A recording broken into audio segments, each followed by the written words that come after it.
to drop the puck. For the play-by-play of today's game, here's Joe O'Donnell. Welcome back to Wells Fargo Arena. The puck dropped and we are underway in game two. The Wild leading the best of 5, 1-0. Gaudette dumps it in for the Admirals. Wild from right to left on your radio dial in their green sweaters. The Admirals from left to right in their white uniforms. Hammond out to handle that puck. He skied it off the glass into the safety netting. Boy, that was close to a delay of game penalty. 14 seconds in, no score. Again, the Wild from right to left on your radio dial. Joe O'Donnell, Ryan Carter with you. And we'll see if either team can set the tone early. Tim Army talking about re-engaging, getting right back after it. And Carl Taylor, when I asked him the biggest key tonight, he said we need to score. So he didn't want to shed too much light there. Did he say anything about scoring first? He just said we need to score. Well, I think there's an emphasis on scoring first. I think the start's huge tonight after a game like last game for both teams. You got to turn the page. It's not going to be easy for either team tonight, and whoever scores first, I think, is going to have a big advantage. And the Admirals finished second in the Central Division, 1 point ahead of the Wild, 88-87. This is a 2-3 matchup. More than 300 miles separate the teams, so the American Hockey League says you go a 2-3, meaning 2 games in one barn, 3 in the other in the best of 5. And the Admirals deferring, wanting those possible 3 games on home ice. Thursday is game 3. Friday would be game 4 if necessary. 6 nights from now would be a possible game 5. In on the forecheck goes Mason Shaw. He took a man down, and a power play coming in the early going for the Admirals just 1 minute in. As hauled down below his goal line for the Admirals was Cole Schneider. So an Ankeny All-State Agency penalty kill in the early going. Admirals led to a power play. Well, and you've heard of the marble theory, haven't you, Joe, where the referees, last game, the Wild led in power plays 9-3. Well, referees note that. I don't think they're supposed to, but they take one marble out of the heavy pocket and put it in the light pocket. So, of course, predicted, well, at least I did to some others, the Admirals get the first power play tonight and a chance to set the tone. Officials really let things go in game 1. There was a lot of physicality, a lot of stuff away from the whistle. 1 point, Belpedio in the first period dropped his gloves and stick wanted to go toe-to-toe with an Admirals player at center. It was Matt Donovan, and they were just able to separate, and Belpedio didn't even get a penalty for discarding his gear and challenging Donovan early in Sunday's game. Broken up play by the penalty-killing Wild at their own line. A good effort there. Now Reed hauled down, and what do you know? That marble goes back. So there goes the Admirals power play, all of 21 seconds.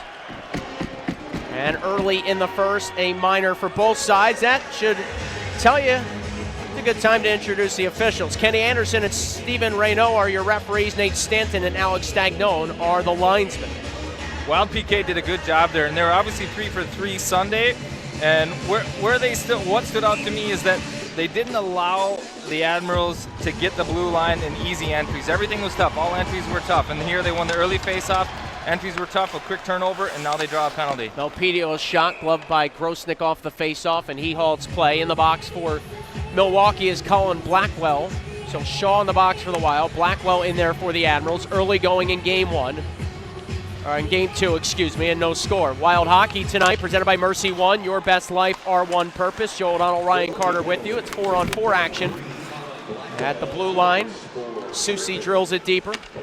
Plant to try and dig it free, turn it over to Will Bitten. Bitten cycles along for Susie. Behind the net of Grosnick, coming out right circle. Big Carson Susie from Irma, Alberta. Leaving it for Louis Belpedio. Handed along for O'Reilly, the Wild captain, coming off a goal and assist performance on Sunday. Now Bitten shaking with it left wing side. He'll leave it for O'Reilly. He was poke check, Carrier to handle, and the Admirals will start up. Both teams need a change. One thing I like about 4-on-4 for the Iowa Wild right now is they seem to be the smaller, faster, more skilled team. You take a guy off the ice, that's maybe advantage Iowa Wild. The Milwaukee Admirals are a little bit bigger, maybe play a little bit slower game, but with more ice and more pace, I think that's advantage Iowa Wild. One of the things Carl Taylor, Admirals head coach, told me before game 1 on Sunday is he wanted to deflect the Wild speed. Manel carving through the offensive zone, out on the right wing side with a snapshot. Grosnick the save, loose puck side of the cage. And it's scooped up by the Admirals' Matt Donovan, who had 2 goals in the season series against the Wild. His rink-wide pass finds Richard barreling in with a shot, and Hammond seals it up and gets a whistle. Barkowski and Richard, now some rough stuff up along the end glass. Officials doing a nice job to keep the parties at bay with 2:36 gone by in the opening period. 24 seconds left of 4-on-4 hockey. Then a brief Iowa Lottery power play with no score here in the first.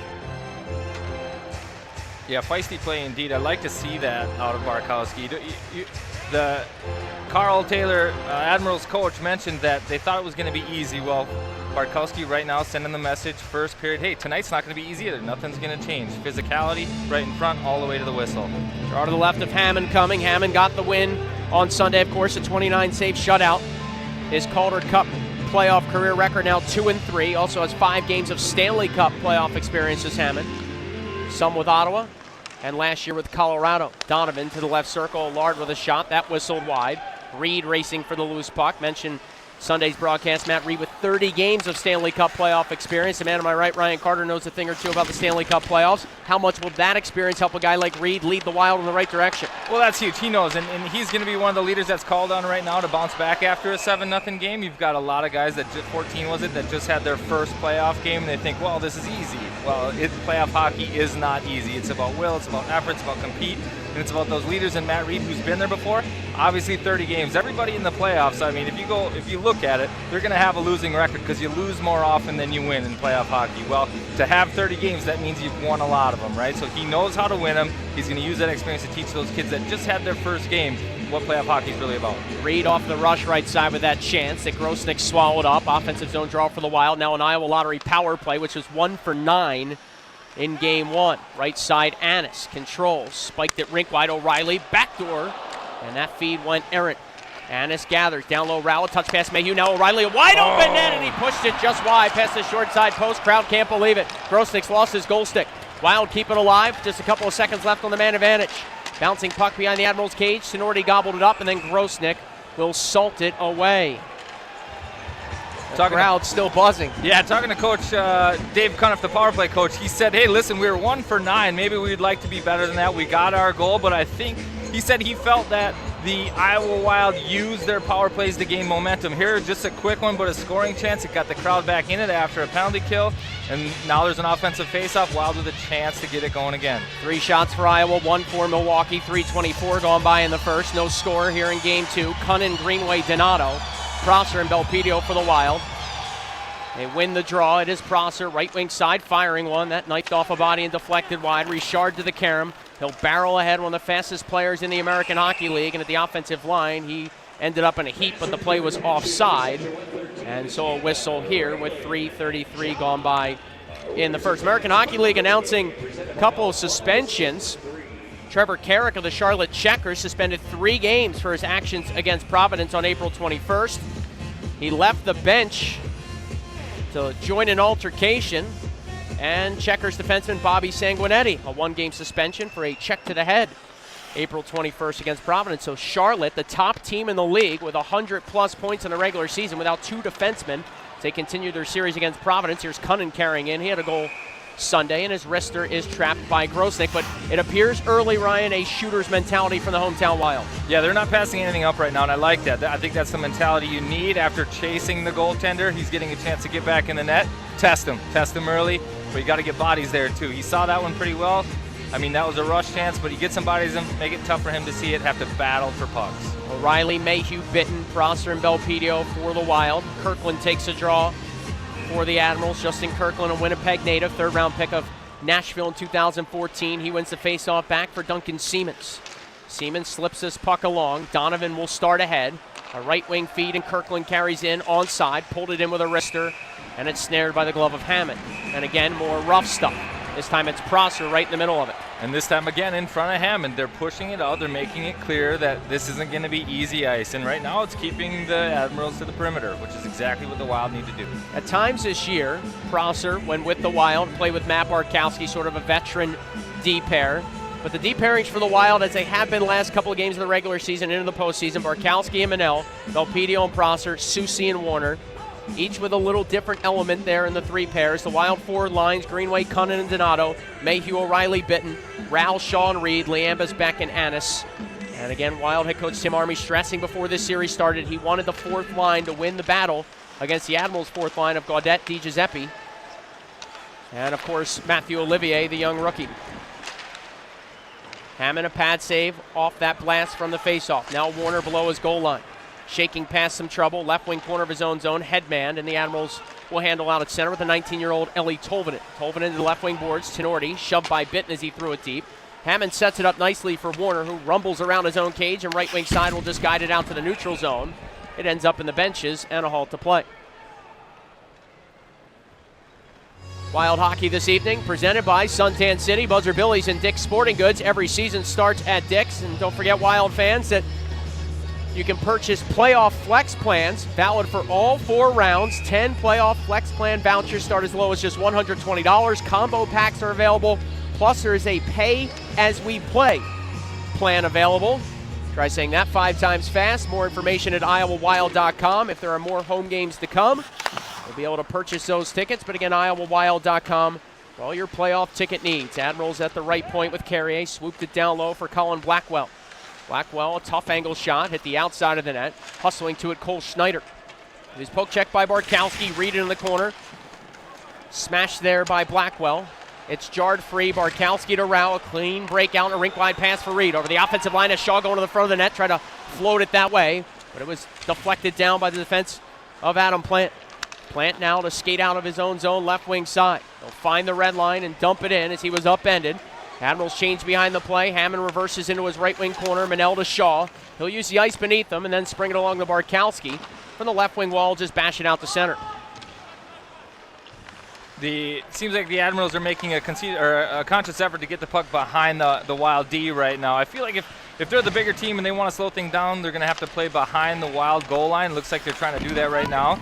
But the Wild doing a good job combating that. The way to beat that is crisp, clean passes in your defensive zone, and they've done a good job breaking out. 5.5 gone by in the first now. Wild from right to left on your radio dial. No score in period 1. Shots are 4-3 Iowa. Right wing side, Olivier. Rookie from the Quebec Major Junior Hockey League, bottled up by the Wild's Colton Beck. Liambus in to finish his hit. That engages the crowd again. Toronto fan now. Lost it. Wild trying to keep it alive. Left circle, Sam Annis curling with the puck. He had a breakaway goal in game 1. He'll muscle it to the point. Susie jabbed it a little deeper. Admirals cut it off.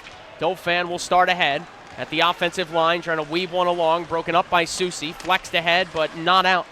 Dauphin to knock it deeper. Admirals change in the Wild with a free pass here, essentially. A little bit of real estate for Hunter Warner.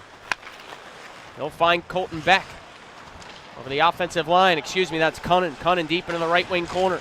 Shoved by Tenorti, worked it free to Donato. Ryan Donato bottled up behind the Admirals' cage. Tenorti digs it free. Lost it though as Donato regains possession and cycles it along the dasher. Waiting for it, right wing side. Prosser will activate and punch it below the goal line for Jordan Greenway.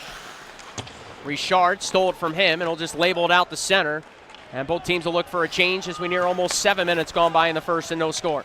Good shift there in the offensive zone for the Iowa Wild, but they really couldn't get anything generated, couldn't get the puck off the wall. They're going to have to do a better job of crisp passes down there, make it easier for their teammates to generate and make passes in scoring areas. Greenway battles over the offensive stripe, left wing wall. They'll dish it down behind the Admirals' net. Plant to take it ahead of the pressure of Donato, and they'll just rim it along the glass. And it ends up in the stands. We'll take a timeout, 12:55 to go in the first. No score. It's game 2, the Wild and the Admirals from Wells Fargo Arena on 1460 KXNO. Falling, sustained. All right, you're good. So we have the solution. Here at Physical, we want you to be your best. Our highly skilled, compassionate team of physical therapists are 100% focused on achieving optimal health and wellness for you so you can get back to living the life you enjoy. We offer orthopedic rehabilitation, balance and specialty programs and more. Visit us today at our Clive location or online at fyzical.com. Physical Therapy and Balance Centers. Spelled different because we are different. Candeo is a Latin word that means to shine brightly, and Candeo supports Central Iowans with disabilities to do just that. Our staff work directly with individuals with disabilities to inspire and support them to live and work in the community. Candeo also offers mental health therapy services and specializes in trauma recovery through various forms. Therapists can support children age 2 all the way through adulthood. Visit candeo.org for more details and referral information. This is Tim Army, head coach of the Iowa Wild, and you're listening to Wild Hockey on 1460 KXNO. 12:55 to go in the first period. Joe O'Donnell, Ryan Carter with you. No score from downtown Des Moines here at Wells Fargo Arena. Wild winning 5 of the first 7 games against the Admirals, including the regular season this year. And one of their non-wins, they earned a point for heading to the shootout. So in 6 regular season games and Sunday's playoff contest, Iowa's done well so far against the Admirals this year. Milwaukee has scored just 9 goals in the 7 games, including the regular season, against the Wild. And just one here at Wells Fargo Center, is that correct? Yeah, it was a couple of shutouts, and I mean, really, the Wild goaltending between Kakkonen and Hammond had their way against the Admirals in the season series. In fact, to your point, Iowa perfect in this building against Milwaukee this year, including the regular season. Here's Plant, left wing side for the Admirals, up to Pendenza. He nearly lost it to O'Reilly. Scoops it back then, batting it out midair. Carrier played it up for Tolvanen and tapped free for Joe Pendenza. His left wing pass was near Kirkland, but not able to be gathered by 19 in white. And Will Bitten starts the other way for the Wild. Little self-chip left wing corner deep in the offensive zone. Siemens able to lean on him. O'Reilly picked it up below the goal line. Lost it. Susi waiting for it left point. Angled it back down low. Now Mayhew to it, right wing side. Jerry Mayhew, a goal and assist effort in game 1. Behind the net for O'Reilly on his backhand. Tucked one from a tough angle, and Grosnick had to careen off his goal stick, and he'll swallow it up with 8:02 gone by in the first. I like this line. You've got 2 righties playing with Cal O'Reilly, he's known as a disher, so he's got a chance to give these guys in the offensive zone good shots on his forehand from down low to their forehand up in the high slot. That gives them one-time opportunities, and it doesn't matter. He just has to see green, and he'll know it's a righty, right? That makes it easier for him, and that results in better scoring chances. Bitten and Mayhew, both very speedy players. Mayhew can really shoot the puck. Finished with a franchise record 27 goals in the regular season. Bitten had a whale of a rookie campaign after being acquired from the Montreal Canadiens in exchange for Gustav Olofsson during the opening week of the regular season. Off the face-off, the Wild have it. Reed outside the left circle, turned and shot one that was blocked by Blackwell out to center ice. Susi hammers Blackwell down to the neutral zone as he threw it ahead. Now a chance for Reed trying to slice through the slot. Well, Yakov, Trent, and the big Russian defended nicely, and he'll pick Reed's pocket and curl back along the left wing boards. That got to rise out of the crowd. Good to get this crowd into it right now. Right now it's a back and forth, pretty even game. That physical play can tilt the crowd, get it going. Wild want to spend time in the offensive zone, use their speed and skill. It's Rao on the forecheck steals. It is Reed. Numbers for the Wild, maybe. Reed, right circle, down low. Rao turning and curling one out in front. It's still loose. Rao batting at it again. It comes up top. Warner will just knife it into the left wing corner. Reed, the first man to it. Pumped it below the goal line for Rao. Absorbed that check and spun off left wing side. Kyle Rao with a 2-goal game on Easter Sunday. Now off to Reed on a cycle. High slot Shaw, right back to Reed. Fired one and a blocker save made by Grosnick, and he punched it out of play. What a great give and go there by Reed and Shaw. Tic-tac-toe kind of right in the high slot there. Reed gets a good chance. It's a long shift for him, a little bit tired, but a good chance, and unfortunately the rebound flies off over the net. That is 6 shots now for the Wild, 10:59 to go in the opening period. Still no score. They're all coming to the right of Troy Grosnick. 9-8 in his Calder Cup playoff career. He finished the regular season 5th in goals against average, tied for 9th in wins. Off the draw. It ends up in the Admiral slot. They'll sweep it out to the neutral zone. Back is Belpedio. They'll knock it over to Prosser. Nudge back to Belpedio on a D-to-D feed. His pass a little errant. Gobbled up by Allard, the defenseman being aggressive. He threw one in front. Intercepted by Prosser and handed along for Sam Annis. The Quinnipiac Bobcat from his collegiate days over the offensive line helped them to the Frozen Four in 2016. Annis now a tough angle wrister from right about the goal line. Left wing wall from his vantage point. Grosnick again swallows it up. And again, to your point earlier, the Wild are shooting everything. That's a couple chances from behind the goal line. They're not afraid to shoot right now. They're testing Grosnick. And right now he's responding pretty well. He looks comfortable in there, doesn't look shaky, controlling the rebounds pretty well. Wild with 16 first period shots Sunday. The Admirals had 11. Shots are 7-3 right now with about half the frame to go here in game 2. Admirals win the draw back. Tenorti smashed in the corner by Liambus. Beck followed up with a hit as well. Keeping alive at the point, Manel swooped it a little bit deeper. Brennan Manel finished the regular season tied for 12th amongst all defensemen at points. Liambus rams into Tenorti as he hammered him in the corner. Liambus is an effective physical player. I speak from experience. I played the Admirals when he was on him. I tell you what, you knew when he was on the ice. Puck came in front for Gaudette, but the Wild defense there able to jab it over the crossbar. Milwaukee now centering. Olivier with a shot handled by Hammond. He challenged nicely, and the rebound gathered and moved out to center ice by Greenway before he was shoved off the puck by Duncan Siemens. Hammond's first big save of the game there. He came out challenged, like you said, good aggressive play.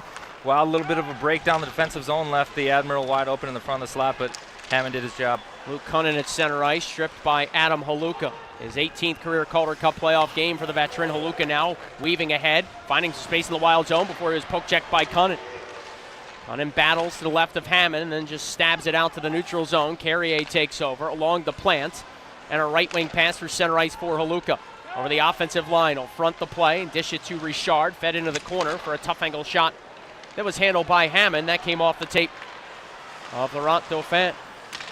Wild turn it over at center. Belpedio inside his own line, battling. He'll emerge, curled down towards his goal line, and then scoop it off the boards left side for Greenway, who flies it rink wide out to center ice, but the Admirals again intercept. It is Richard leaving it for Dauphin. A shot and a good right arm save there by Hammond. Greenway to the rebound. Knife pass, one check. Filtered it along for Ryan Donato. Donato was looking for the late man coming O'Reilly, but he sort of overskated, lost it. O'Reilly able to steal it back for the Wild. Meanwhile, by the benches, Greenway and Haluka have to be separated, and we'll see what we have here penalty-wise with 8:44 to go in the first. Looks like both parties to their respective sin bins. 8:44 to play in the first period from Wells Fargo Arena. Shots now even at 7 aside. No score in Game 2 on 1460 KXNO. If you haven't been to Dino's Bar and Grill yet, you're Clear.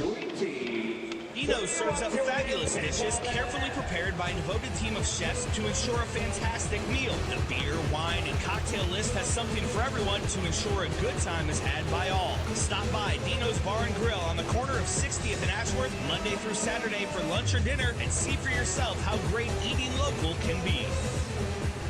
Ever feel like you're living in a disposable world where quality is a thing of the past? Then enter the world of Amish House Furniture. Each piece of fine furniture you see has been cut, shaped, and sanded by a craftsman right here in the Midwest. From traditional to contemporary, each piece is beautifully made and signed by its maker. Available as you see it or recreated with your choice of wood, stain, and hardware. A joy to touch and own. Acquire quality furniture that lasts a lifetime. Amish House Furniture, south of Douglas on 100. 5 seconds. This is Carl Bogachan of the Iowa Wild, and you're listening to Wild Hockey on 1460 KXNO. Our second stint of 4-on-4 play here in period 1. 11:16 gone by, no score. Wild from right to left on your radio dial in the first period. Joe O'Donnell, Ryan Carter with you. Is it true? Is this really your first time in the broadcast booth doing some color analysis? It is. I've done the TV pre and post before, but radio. This is my first gig on the radio. So I'm wondering if I probably should have let you take a lap by yourself like the players do when it's your first game. Just hit the mute button and let me go on my own for a while? Yeah, why not? I'll be back in about 10 minutes. Carts, good luck. That sounds dangerous. Here's O'Reilly through center ice. Again, 4-on-4 hockey over the offensive line. He tried to leave one back for Mayhew. That was a bit errant. A battle for it now. O'Reilly emerges to Mayhew, right circle. Fanned on his shot. Got it back to O'Reilly, and he'll just pump one back to the left point for Carson Soucy to activate. Soucy deep into the Admiral zone. Good poke check by Kirkland in the corner. And now Carrier for the visiting Admirals. On for Eli Tolvanen. 19-year-old Finn, former first rounder of Nashville. He lost it. Now Allard over the line with a slap shot. Again, Hammond challenged nicely, made the save, and O'Reilly to the rebound. He'll trickle it along the left wing corner for Soucy. Plucked back for O'Reilly as both teams finish a change. While doing a good job in their wall battles. Here we have another turnover, though, in the neutral zone. Slap shot by Blackwell, gloved by Hammond as O'Reilly got a little too cute there outside his own blue line, but no trouble for Hammond. It was 7:44 to go in the first. Still a minute left of 4-on-4 play and no score. Yeah, again, to that point, the Wild are doing a good job on the half walls in the offensive zone, winning battles, and they're beating their guys off the wall. They're getting chances against, and if you look at the first 2 goals Sunday night, that's how they did it. Wall battles won, beat their guys to the net, and they resulted in scoring chances and goals. Off the draw, the Admirals work on to Donovan, left along for Blackwell. He lost it out to center, tried to flip it deeper, but an offside infraction called by the men in stripes, and a halt to play with 7:35 to go in the first. These two organizations have had quite a history in the Calder Cup playoffs, Minnesota and Nashville affiliates.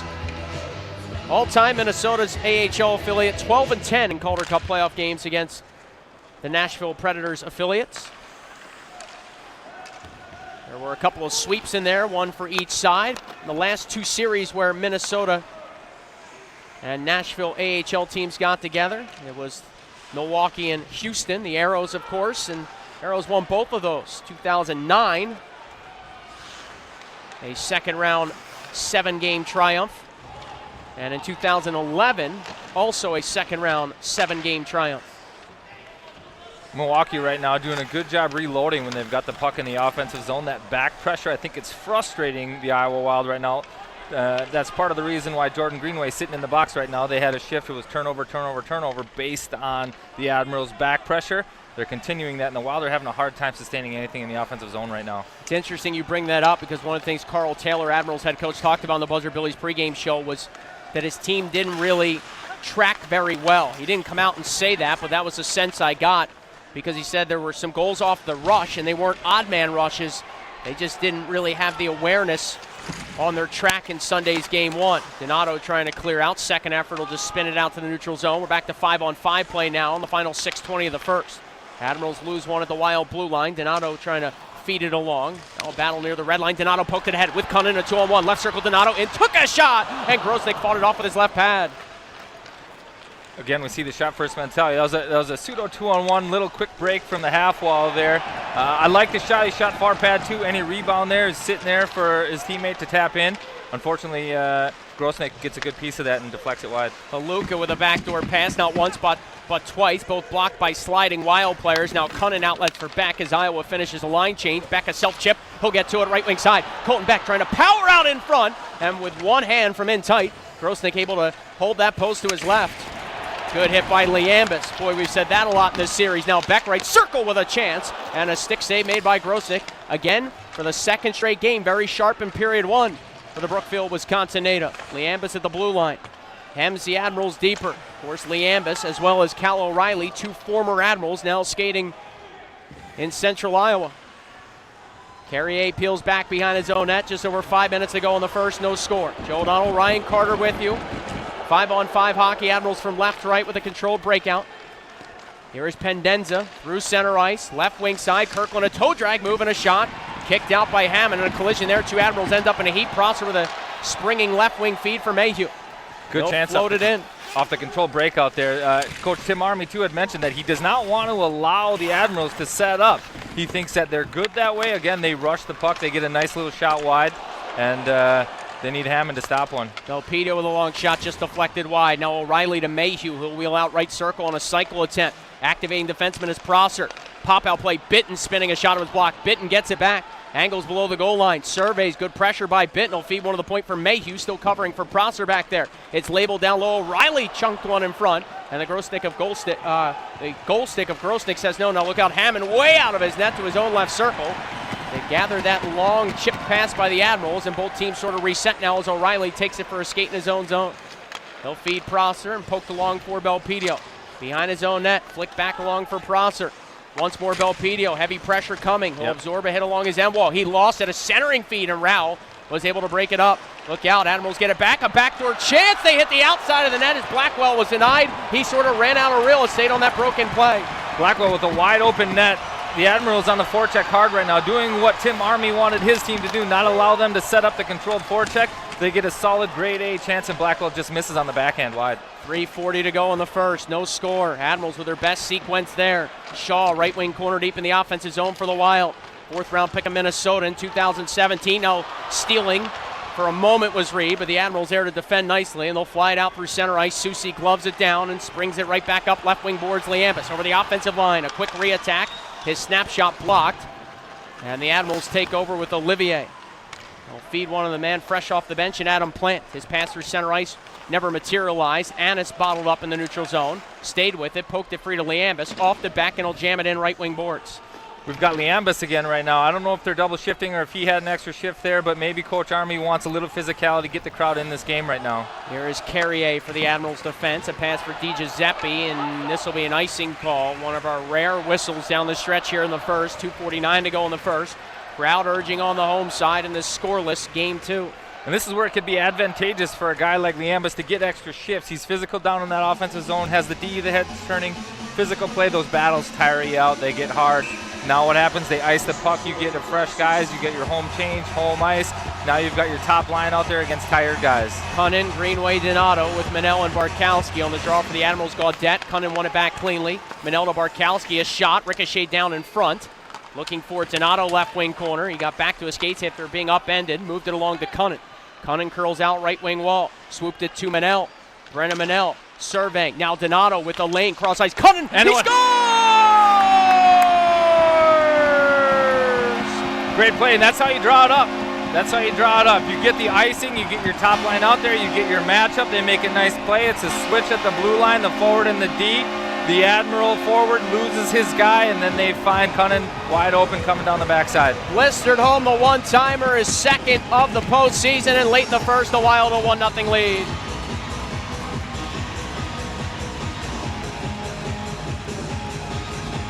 The assists will go to Donato and Manel on the even strength goal by Cunnin. Good vision by Donato. Good vision by Donato. Manel with a nice play on the half wall there too. Again, where they're winning battles. That's a risky place to play on the half wall in the offensive zone. Pays off there though. Shaw, Reed, and Rao with Manel and Barkowski for the Wild. Admirals win the draw back. Allard to Tenorti, head manning. Haluka chunks it in. Back is Shaw. Left wing pass to Barkowski. Headman's for Rao. He'll find the red line, deal it in. Reed chasing to it, step past the check. Matt Reed looking to center. Tenorti, who was a -5 in game one, able to break that up.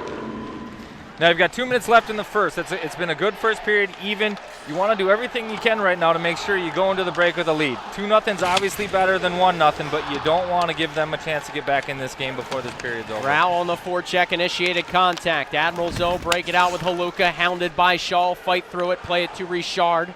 And Anthony Richard, who led the Admirals with 24 goals in the regular season, will wind it in.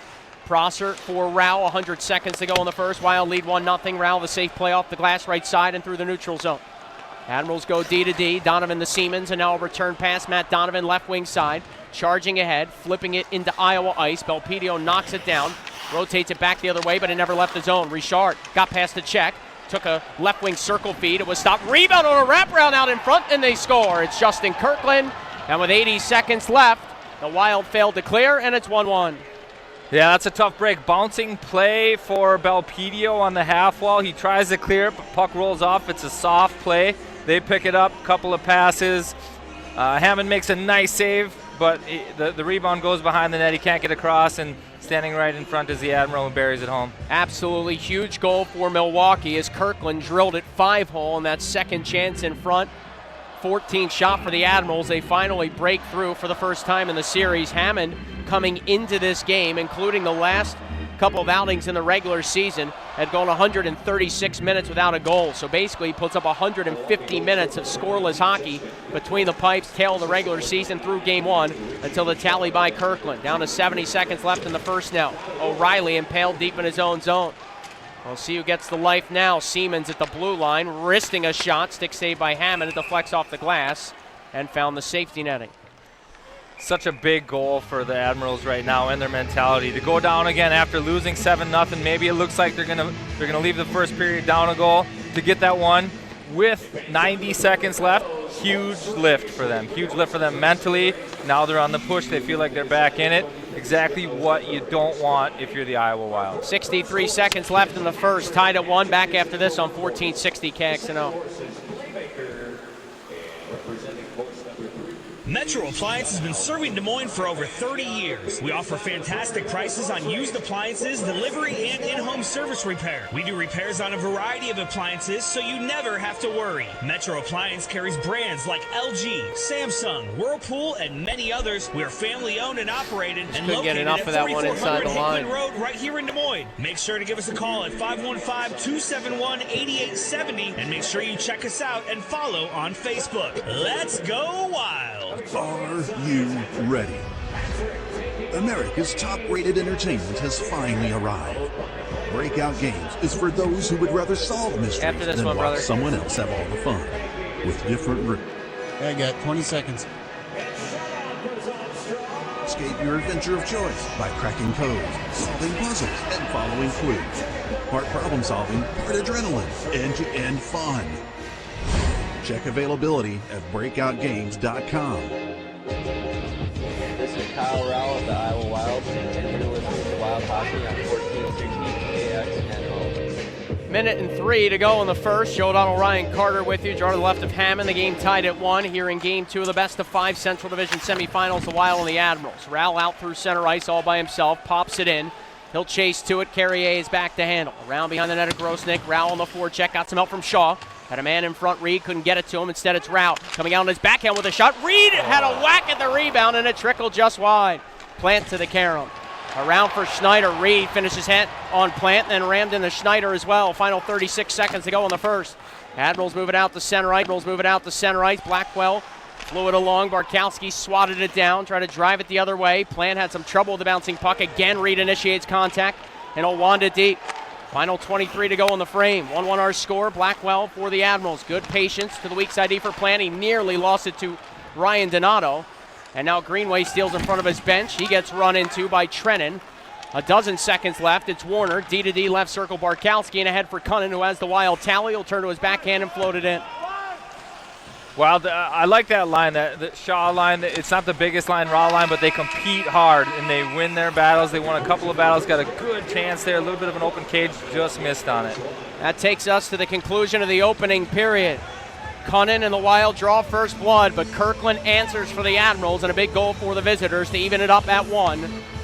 And we've reached the first intermission. When we come back to Wells Fargo Arena, a look at the out-of-town scores presented by Jet Parking. We'll talk with Minnesota Wild owner Craig Leopold live in the broadcast booth. 1-1 our score after 20 on 1460 KXNO. Just sign up now. Wild from left to right on your radio dial. Admirals from right to left. The Cunnin line out for Iowa. Gaudette and his troops out for the Admirals. We're underway in the second. Greenway powering in, has a step right circle, tried to carve in front, and he lost at the last moment. Cunnin holds his own right side, got it to Donato, firing one, and that caught the glass. A good start, the opening seconds at least, for the Wild. Yeah, a great power move by Jordan Greenway there. As he learns that his body is his biggest asset and he does more of that, he's going to grow as a player and become more and more dominant. He's already good. I just don't think he knows how good he is and how big his body can help, or how much his body can help him. Gaudette off a steal, carved in front. His backhander, though, trapped by Hammond, and he gets a whistle. What impressed you the most about Greenway's season in Minnesota? He finished tied for 11th among all NHL rookies in goals this year. Well, it sounds cliche, but he got better from the first day to the last day, and you could see his confidence growing. It's almost that he needed these goals and these power plays, and then to watch him again the next day, and then he learned, wow, that was a good play, that's a good move, that's effective, I can't believe it works at this level. And as he got more and more comfortable, he got better and better, and then he started playing in big spots. The Wild had some injuries, he got more minutes in big spots, and that confidence grew more and more, and then he became the guy that they leaned on. And I think when you have that experience, that helps you grow as a player, and you know, he turned out to be one of the bright spots in a tough season up there. Susi with a backhander. Rebound was there. Rowell sorted over the crossbar. It came off the rush right side. Warner chases to his loose puck at center. Blackwell harassing him. Warner around behind his own net. Ran into a little bit of trouble. Fell down for a moment. Got back to his skates. Looked to angle it free. Now a bouncing puck betraying Susi. Trennan down low. Schneider to the back post. And Blackwell couldn't get there. Rowell hands it along for Reed. Reed's had a heck of a game so far for the Wild. As Blackwell now spiking it ahead looking for Jared Tenorti. That goes errant and an icing call, and then Rowell cross check to the right arm of Tenorti. Those two were in a heck of a battle in game 1 that resulted in Rowell's second goal. That made it 5-0, and that was pretty much all she wrote. Yeah, we're seeing more of that battle level tonight. We talked about it the first period. That line had a couple of good shifts, battle shifts, winning battles below the goal line. They're continuing that now, and Matt Reed initiating physicality in the neutral ice, winning battles, and really tilting the ice for that line. O'Reilly and Blackwell on the draw off the icing call. Remember, the Wild got a goal in the first, coming off an icing infraction on the visitors. Allard hounded by Bitten. He'll hammer it down the sheet, and this will be another icing whistle with a minute 19 gone by in the seconds. Wild Hockey presented by Catch Des Moines. Whether it's biking over 800 miles of trails or shopping the historic East Village boutiques, Greater Des Moines has no shortage of things to do. Catch all Des Moines has to offer at CatchDesMoines.com. A couple years ago, you spent some time with the Iowa Wild. What'd you think of Des Moines? Well, I love Des Moines. It's a great little city. I tell you what, you go everywhere. You know, I've been on the East Coast, West Coast. You talk about Iowa, you talk about Minnesota, and everybody thinks it's just flyover country. Well, Des Moines is great. It's a great little city. It's obviously growing. I loved my time here. I love downtown. I spent some time out in West Des Moines, too. That's obviously growing and developing. Just a fun little city to come to. And it's actually it's not little anymore. Yeah, it's getting big. It is certainly growing every single year. Just being here the last 6 years, it's crazy the amount of spots and restaurants and apartment complexes and housing developments that have popped up all out in the suburbs, and downtown is being renovated almost daily, it seems like. You think Alex Stalock had fun here? I think Alex Stalock had fun here, yeah. I think he has fun everywhere. If there was a National Hockey League team here and he was a free agent, he'd sign here for sure. Still holds a franchise record with most wins by a netminder in a single season back in the 16-17 campaign, does Alex Stalock. No question, he also owns the most calories burned by a goaltender. His ADD back and forth, up and down, left and right. So I do love that on Twitter you're always quick to point out just how much fun he is to watch, because the one season he spent here, I felt the same way. Great puck handler, but it's never a dull moment with Stalock in net. Well, it's like he gets bored back there and he just has to entertain himself. It's like, how can I play this puck? You know, it's not like, how am I going to stop it? It's like, okay, well, I've got to keep myself busy. How am I going to do that? By the way, you can follow the man to my right on Twitter at Ryan_Carter22. Over the offensive line comes Donato.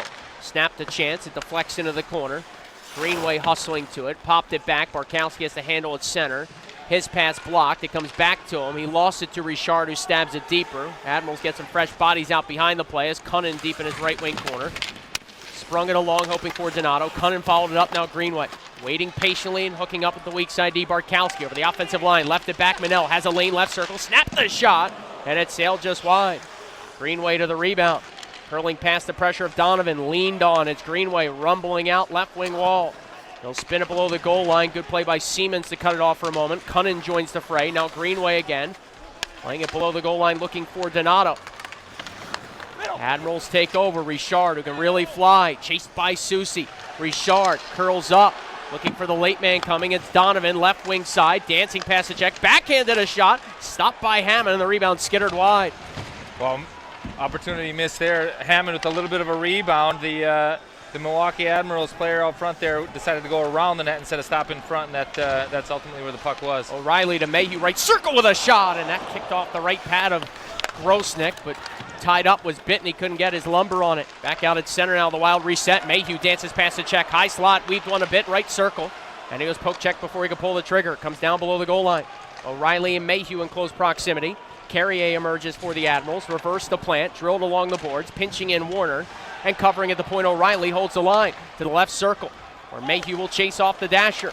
Spun along, and his pass was blocked out through neutral ice. It'll come all the way back into the Wild zone. Hammond directs traffic, and Warner's able to gather.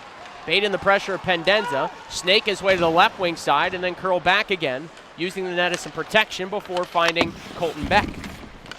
Real good pinch there by Hunter Warner in the offensive zone. As an opposing forward, that's so tough. You've got to have your head on a swivel. The puck's coming up the wall soft. You don't know if the D's there. Good recognition there. He was able to get to the puck first, get to the guy first, and that kept the zone time up for the Iowa Wild. Admirals play it down, no icing. Just over 4 minutes gone by in the second. Wild from left to right on your radio dial in this 1-1 game here in game 2. Through the neutral zone, Beck hit hard, but he took the hit to make the plays. He dumped it in. Liambus into the corner. Rams Olivier along the glass. Anna stole it for a moment. DiGiuseppe intercepted from him, and Phil DiGiuseppe will fly along. Dropped it back for Olivier. Left wing wall deep into Iowa ice. Threw one in front. A trickling opportunity by Gaudette rolled wide. Olivier now to the point for a drive that knuckled wide. Annis deep in his own zone. Lost it. Olivier carving out in front, and a diving poke check by Belpedio broke it up. Siemens keeps the Admirals in business as he pinched in. Duncan Siemens around behind the net of Hammond. Left it for Donovan. Nearly snuffed out by Shaw. Now a sharp angle shot from Donovan. Hit the outside of the Wild cage, but more pressure from Milwaukee, Ryan. Well, this is one area that Tim Army said his team could be better. Now, they won 7-0, but he said their sort-outs in the D zone could be better. The Admirals defensemen jump, they create some havoc, and then all of a sudden the Iowa Wild forwards are running around. They don't get their matchups. There's extra time and space. That's playing out here. Gaudette to a rebound off a stick save from Hammond. That came from DiGiuseppe, who carved out in front. Now Donovan, Wild need a whistle to Siemens, offered DiGiuseppe in a one-timer. Trapped by Hammond. Such a huge play by Hammond there to get the whistle. Controls that rebound. He could have blockered that off to the side, but he makes an effort to catch it. They get the whistle. They're going to get their change. This is a scenario where, hey, maybe the Wild are forced to ice that, and then now all of a sudden the Admirals get the change. Instead, fresh bodies on the ice. 20 shots for Milwaukee, 15 for Iowa, tied at 1, 5:17 gone by here in the second period. And we've got a draw coming to the left of Andrew Hammond. Hammond 19-12-2 in the regular season. Was a perfect 3-0 against the Admirals. 2 wins in the regular season, 1 on Sunday, giving up just 1 total goal. Grosnick, the Admirals netminder, is out. He's banging his stick. There's a piece of the glass partition that ended up on the ice. The ice crew coming out to take a look at it.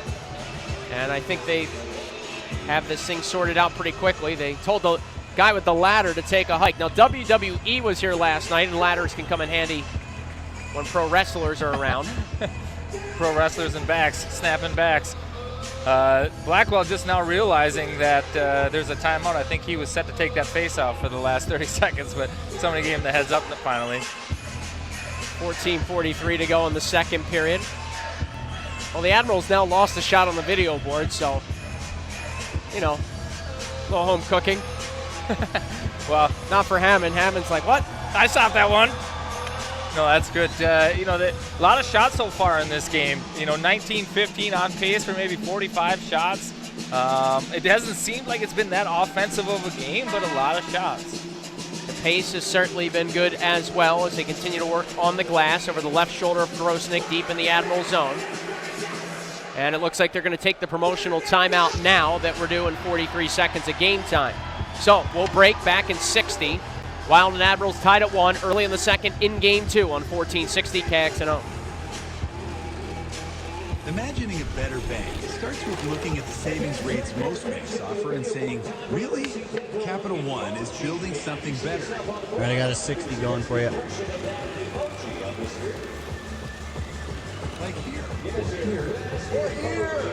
One of the nation's best savings rates. Opened online at a Capital One location or from anywhere. That's banking reimagined. What's in your wallet? For consumers only. Offered by Capital One NA member FDIC. Copyright 2018 Capital One. Some friends and I were talking about how to teach young kids to have a healthy respect for guns. 30 seconds out. Train them how to properly use a gun. That way, they'll be well informed as well as safe around guns. So we looked for a family-friendly gun range, and we found Crossroads Shooting Sports in Johnston. Crossroads Indoor Gun Range offers safety training and self-defense training for the whole family. We found them online at crossroadsshooting.com, and we recommend them to your family. crossroadsshooting.com. This is Carson Susi of the Iowa Wild, and you're listening to Wild Hockey on 1460 KXNO. 14:43 to go in the second period. They have, I think, finished things up on the glass repair deep in the Admiral zone to the left of Grosnick, who was acquired in a trade from the San Jose organization on February 28th of last season.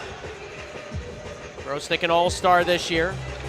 His 12th start the last 15 games. Tom McCollum, the backup, he replaced Grosnick, who was pulled Sunday after stopping 22 of 26 in 31 minutes and 24 seconds of ice time. McCollum, the only Calder Cup champion on this Admirals roster that came back in 2013 with the Grand Rapids Griffins. Landon Ferraro has a Calder Cup on the Wild roster. Of course, he's been injured and lost for the balance of this season for quite some time. He was a teammate of McCollum back in 2013. That team, that Griffins team, beat the Houston Aeros in the first round in a decisive Game 5 that ended the Aeros season and the franchise, then relocated to Des Moines. Little history lesson for you. You talked about marbles. I learned something. There's a little AHL Aeros history for you. Not that you asked. That was like the 6 degrees separation, Kevin Bacon right there. There you go. Little Pierre Maguire. I don't know. Let's not use that term again. Here's Matt Reed, bottom of the right circle. Sweeping behind the Admirals net after Iowa worked it from their defensive zone all the way into the visitors' end of things. Row to the point, Manel to Barkowski. Slam down low, Reed protecting, Carrier wrapping him up. Quickly in to swoop it up is Rao. This line has been outstanding. Rao centering the high slot. It bounced away from Shaw on a 2-on-2 the other way. Now a 3-on-2 with Blackwell bursting ahead. It's Trennan feeding one right side. Colin Blackwell in. A tough angle shot, and it rose high and wide. Blackwell to his own rebound. Swoops through the slot, has a lane, shook past another man, lost his footing, then wristed one, and that tipped just wide. Another tough sort up for the Wild at the blue line. It seems maybe Milwaukee's trying to get that puck up on the blue line, get 3 guys high, and force Iowa to make some choices up there. Cole Schneider from a difficult angle, rang one off the outside of the goalpost, and haven't seen enough of that. He'll jump on top of it. We've talked a lot about the Reed, Shaw, and Rao line. What has allowed them to have success in the offensive end tonight?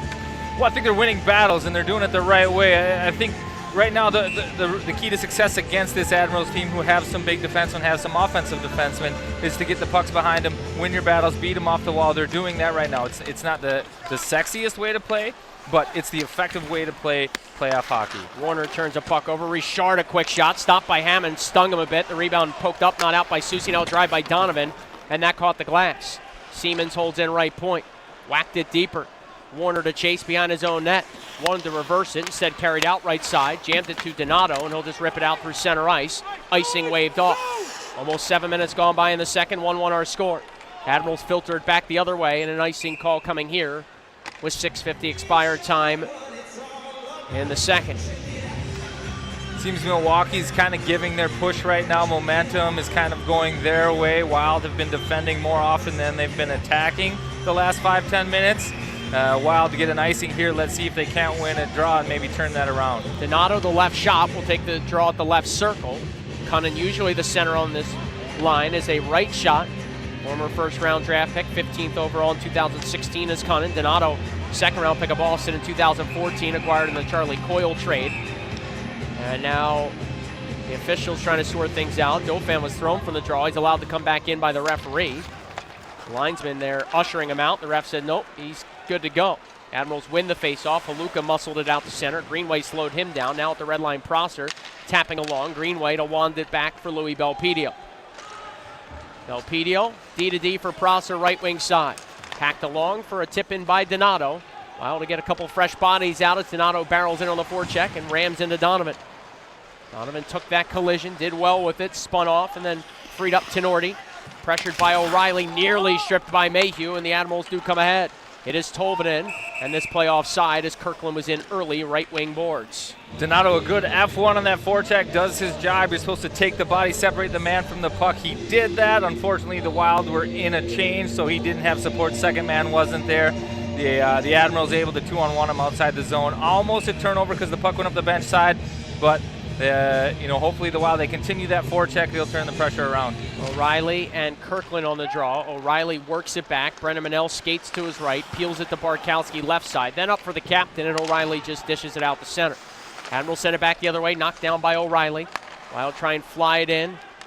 But again, the Admirals break it up, and now the Wild at their own blue line with Brennan Manel. Through the neutral zone, Bitten try to tap free. O'Reilly follows it up. He's got it right circle deep in the Admirals' end. Into the corner for Mayhew. He was shoved off the puck, though, by Tenorti, and now Justin Kirkland just speeding it off the right wing boards and safely through center. On a reset, O'Reilly to Mayhew. Over the offensive line, right wing wall. Mayhew down low. Tried to center it, ended up in the goal mouth, and Grosnick gets a whistle. I don't think there's a coincidence that the Wild have kind of gotten away from their shot-first mentality. They're maybe looking to make plays all of a sudden. Right there, Mayhew has a chance to shoot it. He decides to look for somebody to pass to on the half wall, maybe pull up. It ends up squeaking on net, but it was an attempted pass. Right now, another face-off, but the Wild maybe got to get back to shooting the puck more. On the bench, what will be talked about? Who needs to sort of set the tone? Hey, fellas, get back to that shoot-first mentality. Well, I think something that has to do with being crisp through the neutral zone. Right now, they're a little sloppy in the neutral ice, and they're not able to carry the puck across the blue line with possession. And then they're not able to come with support and timing. And if they get things going, work together as a group, as a threesome, they'll get chances. Hannes at the top of the crease had a bouncing puck find him. Grosnick made the save from in tight. Now Liambus pressures, as does Beck. Admirals just got it up, knocked down by Belpedio. Second try, the White Sweaters fling it through center. Prosser gobbles it up, nudged it through neutral ice. Hannes with his glove waved at it. It ends up deep in the Admiral zone. No icing. Plant back to handle. Wild went off and finished a line change after they worked it in, and now Milwaukee in business here. Shaw broke up a cross-ice pass. They'll come out to the neutral zone. Plant blisters it back in. Hammond couldn't settle it down. Soucy now to the left of his net. Battling against DiGiuseppe, who lost his stick, so he kicked at the puck. The Wild take over. Warner off the glass right side through the neutral zone, where Donovan handles for the Admirals D, and will spring it along to Duncan Siemens. The Wild there again, another sloppy play in the neutral zone, and they've spent the last 30 seconds without the puck. If they clean that up a little bit, they'll play with it, have possession of it, and like I said, they'll be in the offensive zone rather than the defensive zone. Icing call here on the Admirals as a pass for Olivier misfired, and with 10:53 to go in the second, that pace and the high shot volume we saw in the first has sort of slowed down a bit now, and it's become a little bit more of a grinded out affair here in game 2. Yeah, a lot of play in the neutral zone, back and forth. It's pretty sloppy. They're running the 1-2-2, otherwise known as the trap. Not a lot of space right there, but they're checking hard. They're coming back through the neutralized 2, making it hard to make good, crisp passes through there. And that's what you get. And then obviously the ice starts to tilt one way or the other. If you can get on top of that, play clean through the neutral zone, you can pin teams in and kind of gain momentum. Shaw and DiGiuseppe asked to separate by the officials after DiGiuseppe took a little slash at Shaw. Those two continue to bark. Shaw loves to be on the side, and sort of the thorn in the side of the opponents. It's part of his game. It's what makes him such a promising prospect for Minnesota. And Tim Army, Wild head coach, talked about that with me earlier this year. Absolutely loves that part of Mason Shaw's game. Every night it seems like, regular season or now into the Calder Cup playoffs, the other team doesn't like playing against 23 in green. Well, that's such a huge advantage, especially this time of year, because you don't know which power play, which opportunity is going to be the game changer or the series changer. So it's those little plays that maybe don't get the recognition during the regular season, where you draw a penalty or you get under somebody's skin and frustrate them into a play they don't want to make, that result in a goal against or something good for your team.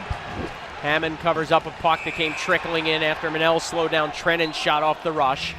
We're nearing the midway point of regulation. Still 1-1, some pushing and shoving after the whistle here, with a draw coming to the right of Andrew Hammond. Some physicality there, and what line was that? You guessed it. That's the Reed Shaw Rao line. Physical, battling. You know, and we talked about Shaw being a thorn too, but I've played with Kyle Rao and seen Kyle Rao enough too. He doesn't back down from anybody. Matt Reed's been initiating his physicality tonight. Good, solid, physical effort out of that group. Rao in his 4th ever Calder Cup playoff stint. Time with San Antonio after being drafted by the Florida Panthers. Also played in Portland in the American League. Also a Panthers affiliate once upon a time. Greenway's good foot speed here negates icing after the Wild crushed one off the glass from that defensive zone draw. Greenway dug it free himself. Looks for some help. Jordan Greenway up near the blue line and then lost it out to center as Tenorti pressured him all the way up to the stripe. What a start to the shift for Greenway. Beats out an icing, then comes out of the corner with the puck 1v3. That's his big body. He's able to skate, move it, and then win battles. That's how he generates offense. Donato with speed, rushing in left side. Puck rolled a bit, and his snapshot caught the glass and deflects out of play. Halfway home, 9:50 to go in the second. Back after this, Game 2 of the Central Division semifinals. Tied at 1 on 1460 KXNO. When you are looking to make someone's day or show someone your love, give your friends at Plaza Florist a call. When you call, we deliver. Whether you need a gorgeous bouquet for a loved one or flowers and decorations for your wedding or event, call 515-276-4951 or visit our website at plazaflorist.net. Plaza Florist, your favorite local florist.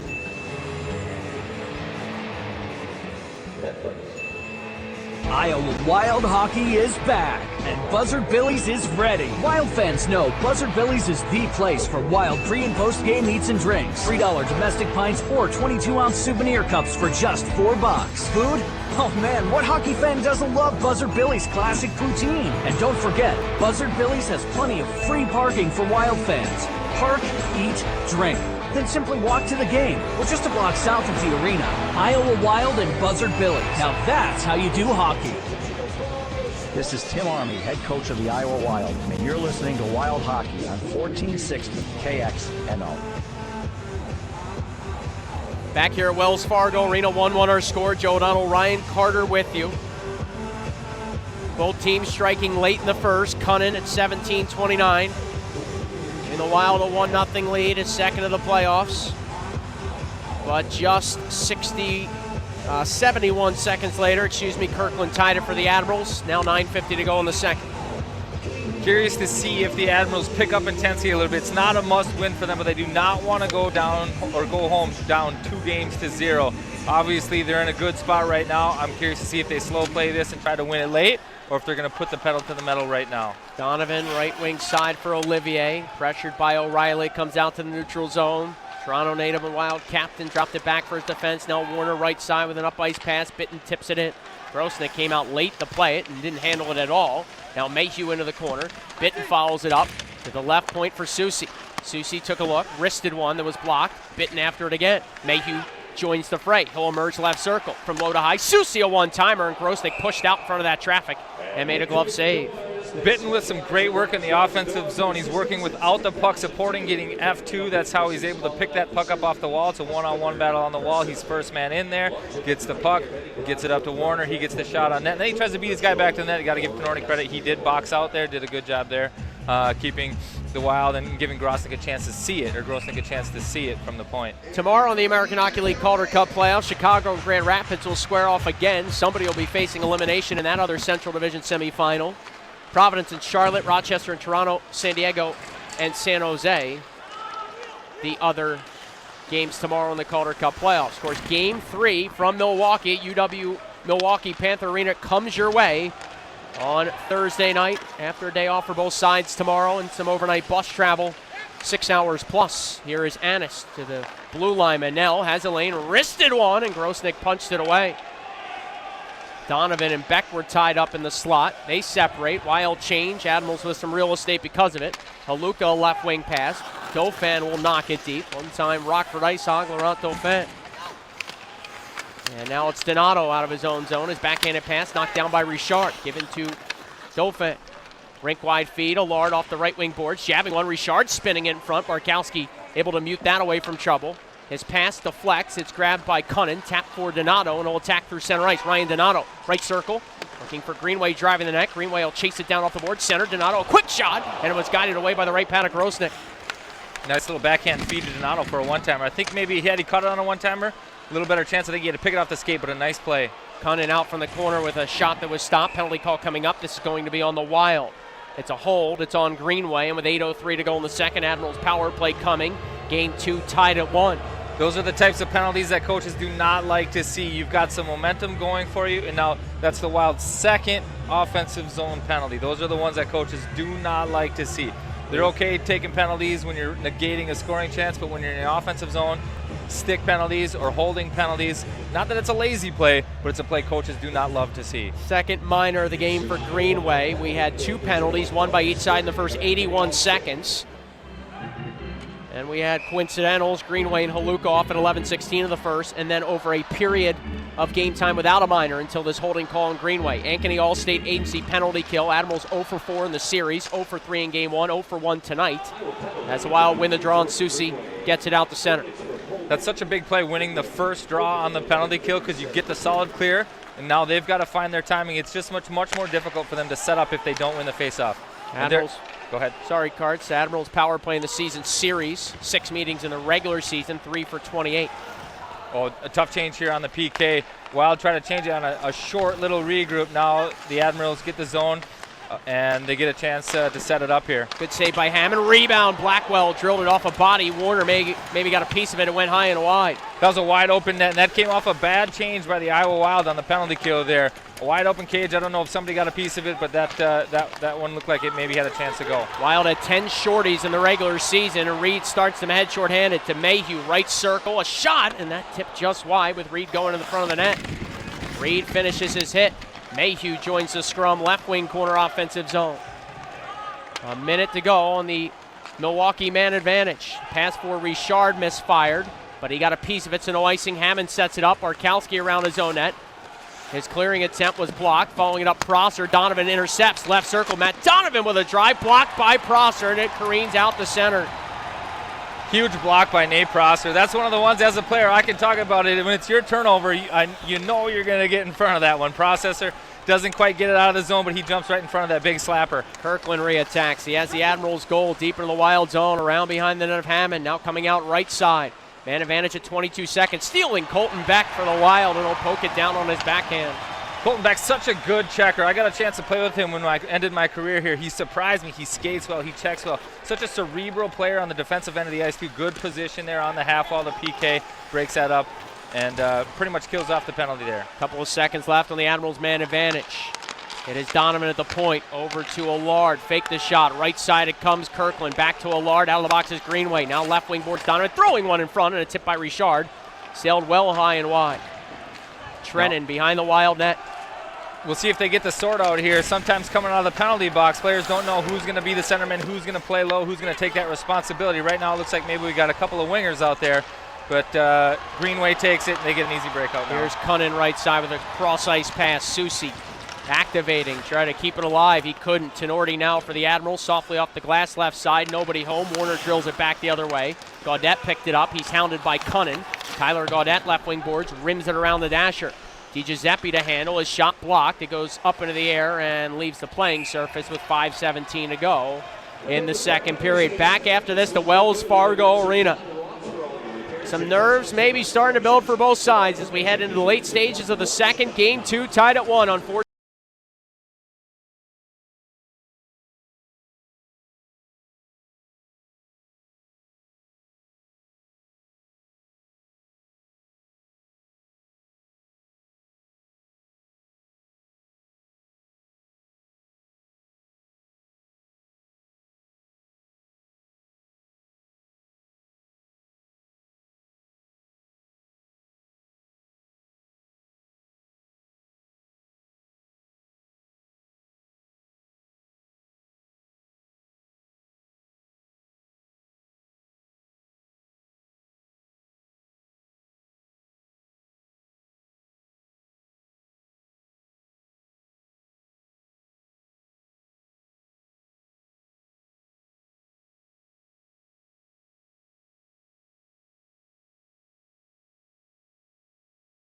Locations in Ankeny, Johnston, and Windsor Heights.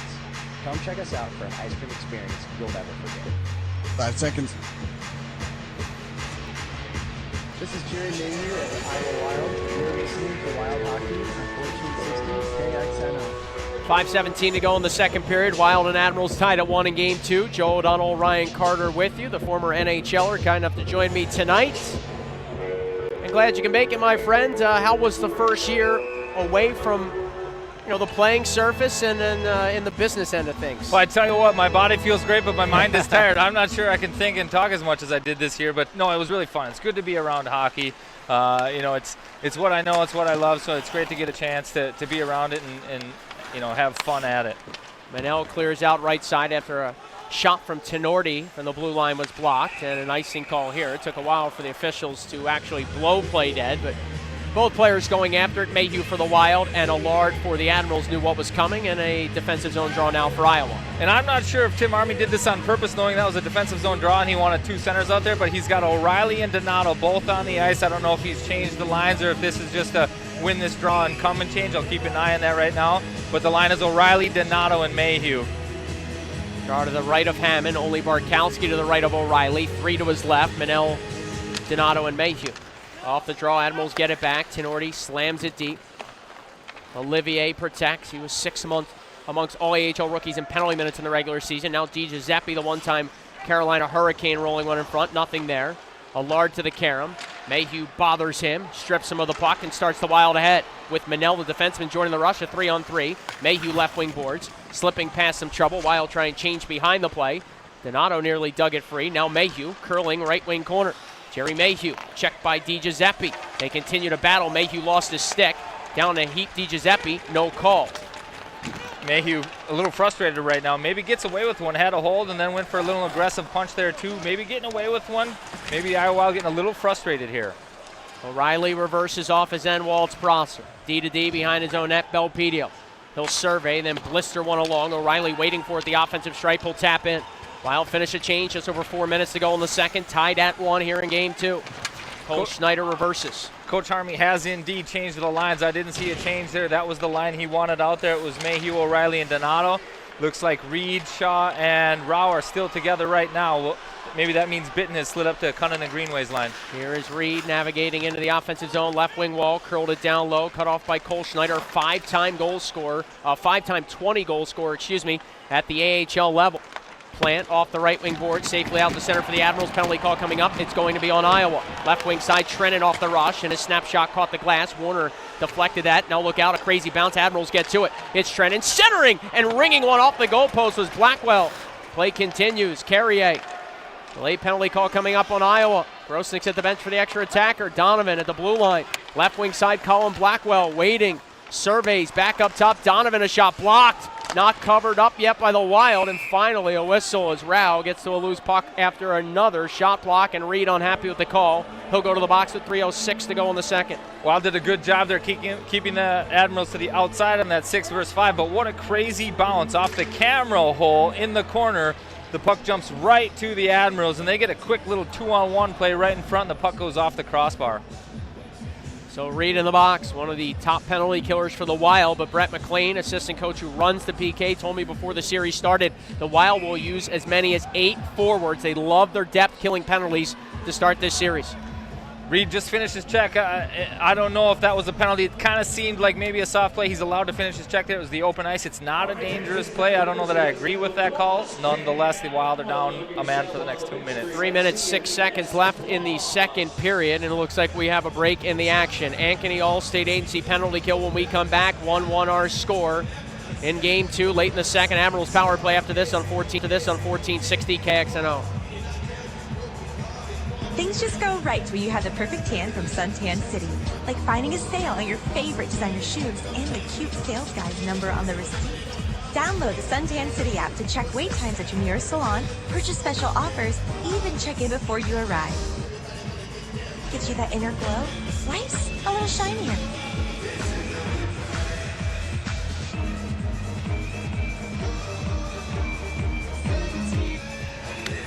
Got about a minute left here. Did you play the end of period break? Different routes to adventure. Yeah, was that? It's fine. Just when we take, when the period does end, I'll just have you play a bonus 90, please. Okay, thank you. Anybody you want to say hello to on AHL TV? They can hear us, Cards. I'd like to say hello to my children who are at home right now. No, I'm just kidding, but they are having fun. We're having fun. This is great. Are they watching? They probably are watching right yet. I'm turning them into hockey players, hockey fans. So it's cool. So are they the 2 or 3 viewers you think we have right now? How many kids do you have? Yeah, they might be one. My wife too. Yeah. That makes 3 then? Yeah. Okay, so we have 3 out there. That's awesome. Yep. House full of girls, house full of hockey players. No, it's fun. It's good. You're like Cross then with all girls? 15 seconds. Yeah. All my buddies tell me it takes a man to make a man. I got 3 boys, so, you know. What are you trying to say? I don't know. You said it. Your best life. No, I tell you what, it's fun.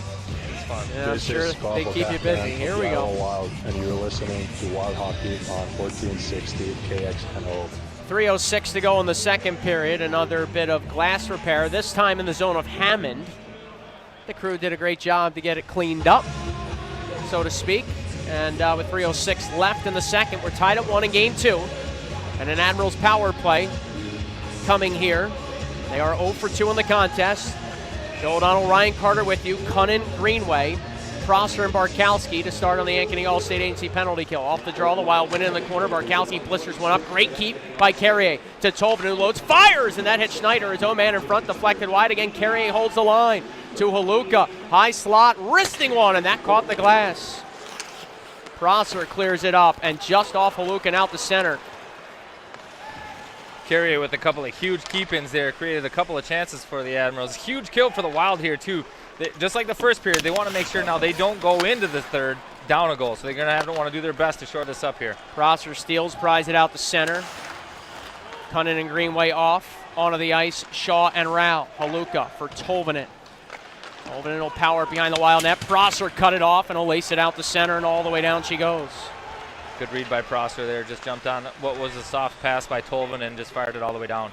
Warner and Susi now out on the back end on the Ankeny All-State Agency penalty kill, standing at 65 seconds. Richard navigates over the line, got it to Kirkland. Center point Donovan, back to Justin Kirkland, wristing a shot. Hammond traps it, no rebound. Schneider was waiting for one right to the left of the netminder, but it never got there. That's one way you can tell when your goalie's on. When they're not giving up rebounds, you know he's seeing it and feeling it well. There was a chance, and a huge one, too. The Admirals had their man in front all alone. No rebound, face-off. Wild get a chance to win a face-off and clear it. Face-off coming to the left of Hammond.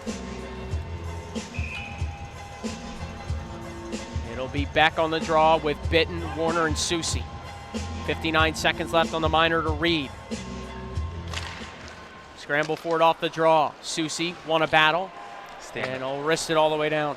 I almost went out of the building. I was looking for it, too. It kind of soared by the benches, and I thought it was going to leave the surface. Beck and Bitton both pressure up ice. Wild have done a great job on those faceoffs. I don't know the numbers right now, but it seems they're winning every faceoff in the D zone shorthanded. Donovan, a right wing pass in onside with a shot that was fended away by the stick of Hammond was Freddie Allard, and he had a good look there. Hammond out challenging again at well outside the blue paint. How important is that?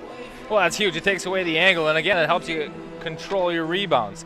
There again, easily he could have blockered that out to the slot area, which happens from time to time, but instead he's got the time and the patience, blockers it up over the glass, gets a face-off where they've been doing well. Kirkland and Cunnin now on the draw for the respective sides. Donovan lines right up behind Kirkland. The straw to the left of Hammond, and now Prosser and Richard in a battle, and look out! Prosser and Richard up along the glass. It started with a slashing match sort of between the two prior to the face-off, and you don't see that very often. The puck never drops in a meeting of the minds. Prosser, the wily old vet there, doesn't drop the stick. He keeps the hands up, and they get into it. He's got a couple inches on him. Maybe they're going to give him. Looks like maybe they're going to give him each one here. Yeah, it looks like both parties will go to the box for their extracurricular activities. So a valuable member of the Admirals power play, Richard, sits. But Prosser, a huge part of the PK, off now for Iowa. Liambus over to talk to the referee for a moment here by the scorer's table. Prosser giving Richard some lip service on the way to the box, too. Not sure he liked whatever transpired there, but nonetheless, they're both sitting down right now.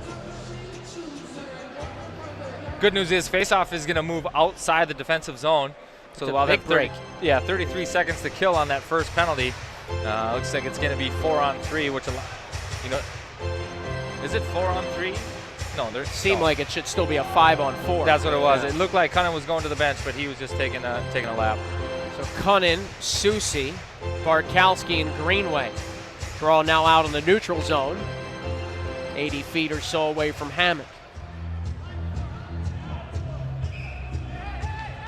A minute 39 to go in the second period.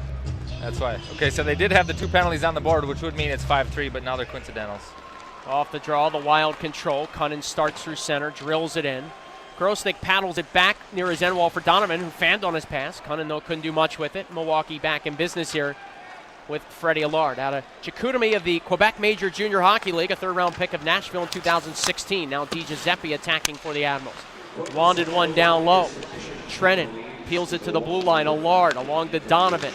Pressured by Greenway. Donovan staying with it. Hounded by Greenway. Lost the puck. Susi will just slam it off the boards. Finish his hit. Ramming over Di Giuseppe. And the penalty to Reed is over. Greenway maybe getting away with one there, too. It looked like maybe he was tangled up with Donovan, and Donovan, he did take a fall. Maybe he embellished, and that's maybe what cost him there. 53 seconds left in the second period. Tied at 1. Admirals content to sit back behind their own net. Guiding a long stretch pass ahead for Di Giuseppe now. Hammond behind his own net. Handles it. Squeezed it the way of Barkowski. Left wing wall, the Pittsburgh native, rumbling ahead. Got it to Donato. Couldn't step past the check. Instead filtered it around the end wall. Reed chasing to it, right wing corner. Tenorti checked him, stealing though O'Reilly. Paddled it below the goal line for Reed with a half minute to go in the second period. Tied at 1 to the point. Belpedio wanted to elude some trouble. Instead just snapped it down low. Olivier, a healthy cross check, and a penalty coming on the Admirals. So Olivier lost his cool, and I think we'll have a Wild power play here late in period 2. Big turn of events here. What looked like maybe the Wild could be shorthanded in a play with Greenway. They go down the offensive zone and draw one. That's going to be a huge last 20 seconds of the second period. And it's also going to be a big opportunity for the Iowa Wild to get the lead early in the third period. 19:40, the time of the call. It was away from the puck. It was Reed and Olivier. They were tangled up. And a healthy cross-check up high by 24 and White sends him to the penalty box. Iowa Lottery power play. 0 for 1. Greenway to the point. Belpedio across the line. Feeds Cunnin outside the right circle. Back to Belpedio. 12 to go in the period. Now Donato left circle. Wristing one off the goal post. Rebound. They score! Matt Reed jams it home. It's a power play goal. And with just 10 seconds to go in period 2, the Wild have a 2-1 lead. Again, that shows the importance of those face-offs on the power play. The Iowa Wild win it. And that, had the Admirals won that, they get it clear. That power play is over, or the period is over. Instead, Belpedio gets it up top, makes a nice play. Donato with a shot off the post, and Greenway cleans up the rebound. Or it's Reed, I'm sorry. Reed cleans up the rebound. Huge goal for the Iowa Wild. It's almost a flip of the first period where the Wild now get a chance to go in feeling good about themselves with a late goal.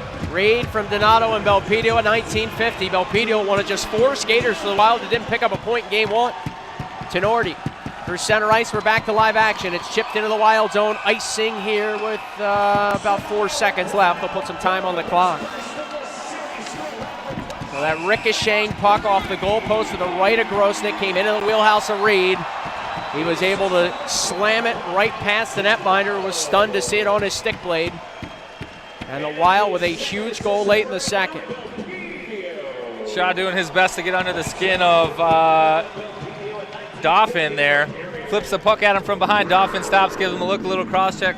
Shaw gives him the, I don't know what you're upset about. I don't get it. You know, kind of a fun little play there. Cunnin will take the draw, the right shot, the right circle. 3.8 to go. Dauphin over for a word with his line mates to his right. Off the draw, Cunnin tried to win it back. It is Donato hurrying a shot that's in the glove of Grosnick at the horn. So, a stalemate for most of the frame until the 1950 mark when Reed on a rebound at the left circle pops it, his first of the Calder Cup playoffs. 2-1 Iowa after 40 in game 2 on 1460 KXNO. Have an HD radio in your car? All right, I played the bonus 90 for you. In Wisconsin, Joe O'Donnell, Ryan Carter with you. Wild from right to left on your radio dial. Admirals from left to right. 5-on-5 hockey to start the third. The Wild a late second period power play goal from Matt Reed and a 2-1 lead because of it. Yeah, that's a huge goal. Now, yeah, obviously they've got the cushion right now, but the importance is to stay on the gas. You don't want to sit back and just hold the lead. You want to press right now if you're the Iowa Wild. Shaw with a nifty move from behind his own net. Got it then to Reed, off to Kyle Rao. From long range, he'll drill it in off the shin pads of Carrier. Grosnick with his goal stick floated it along the glass. Held in by Manel and knocked deeper. Admirals take over with Carrier. Feathering one to Trennan. Trennan barreling into the Wild zone. Stops. Waits. Cross ice pass. Was tipped as Reed got a piece of it. And then Carrier to Dauphin. He'll label it down low. Manel battles with Cole Schneider and Rao to the loose puck left side of the Admirals D, changing. The Wild come through center ice. Shaw hit along the glass by Siemens as he rattled it deep. Wild in the regular season when leading after 2 periods, 22-2, 4-1. The Admirals, one of just 2 teams in the entire 31-team AHL that didn't win a game when trailing after 40 in the regular season. Colorado the other. Soucy at his own line, dangles to his right, nearly lost it, but Belpedio's there to pick it up. And he'll spear it along off the left wing boards. Cunnin just taps out the center, and the Wild a chance to reset. Greenway on the neutral zone forecheck. Trying to power over the offensive stripe. It comes back out to the neutral zone. Soucy to Belpedio. He'll rim it in from the neutral zone. Greenway steals. Look to center. It was off the mark, though, for Cunnin. Wild doing a good job right now taking care of the blue lines. When they're within 5 feet of each blue line, they're making the simple, smart play, not trying to do too much. Warner skates around his own net. Attacks. Hit the red line. Couldn't get it deep. Gaudette now paddles at the way of Tenorti. At the red line, he'll shake past some trouble. Dump it in. Barkowski back. Flicks it into the right wing corner. O'Reilly to the bouncing puck. Dished along for Mayhew, sprinting out to his left and attacking through the neutral zone. Mayhew a self-chip and chase. Getting to it, Jerry Mayhew, the Ferris State product. Now Will Bitten.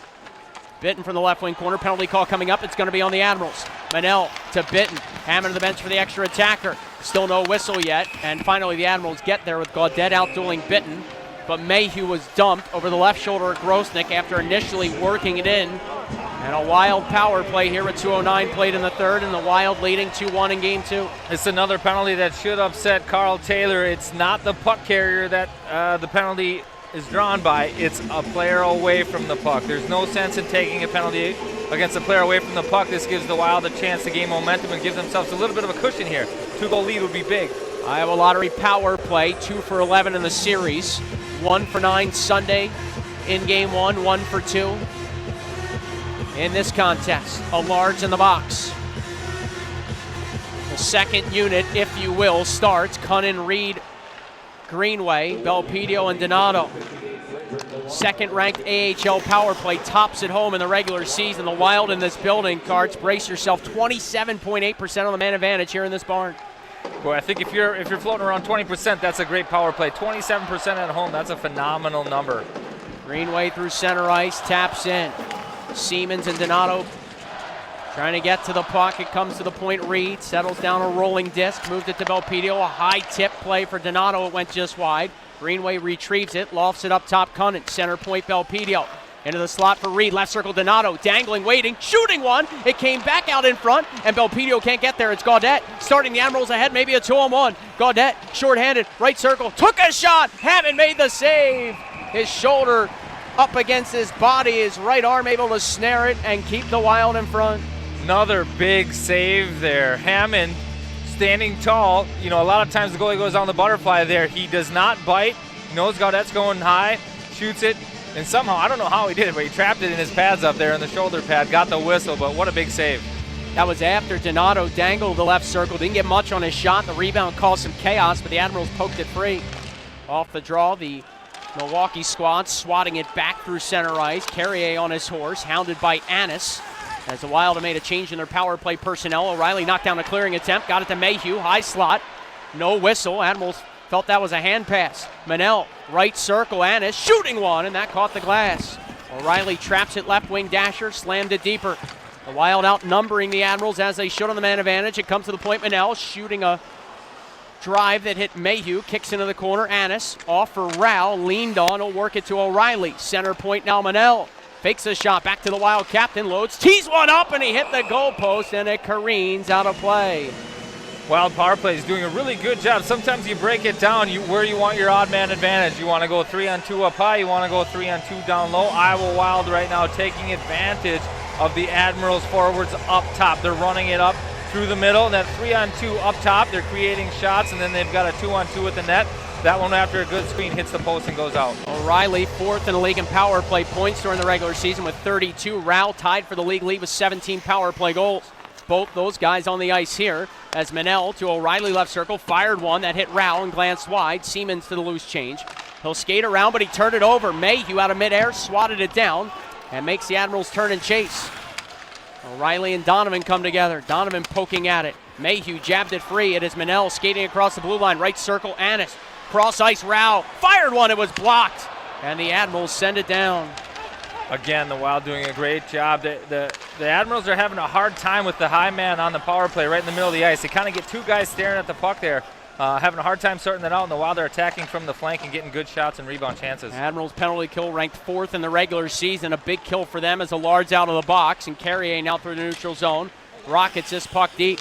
Almost 5 minutes now gone by in the third. Wild leading 2-1. They skate from right to left on your radio dial in the third as Beck chops it out to the neutral zone. Admirals intercept. Carrier head manning, and Blackwell chunks it in.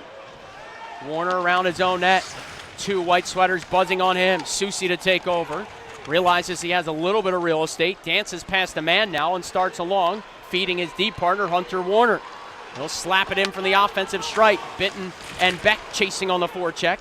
Admirals somehow come away cleanly. Now a pass broken up. It is Bitten weaving through the slot, leaving it the route. Back to Bitten. Left circle with a shot. And a glove save by Grosnick, and he hangs on. Yeah, the Admirals, again, risky with the puck. For no reason, kind of thrown in front of their net. Was that Beck that turned it over?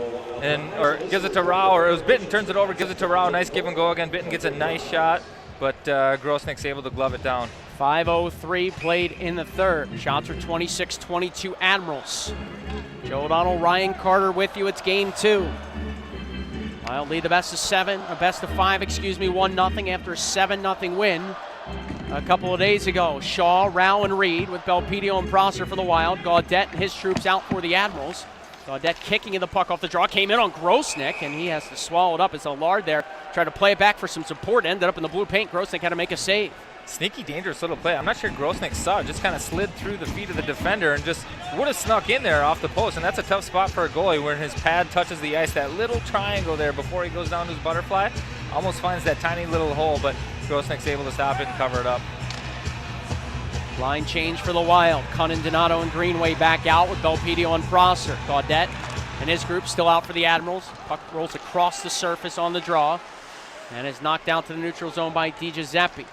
Gaudette then fires it in. Prosser has to scamper back for it. He and Gaudette tied up over the right shoulder of Hammond.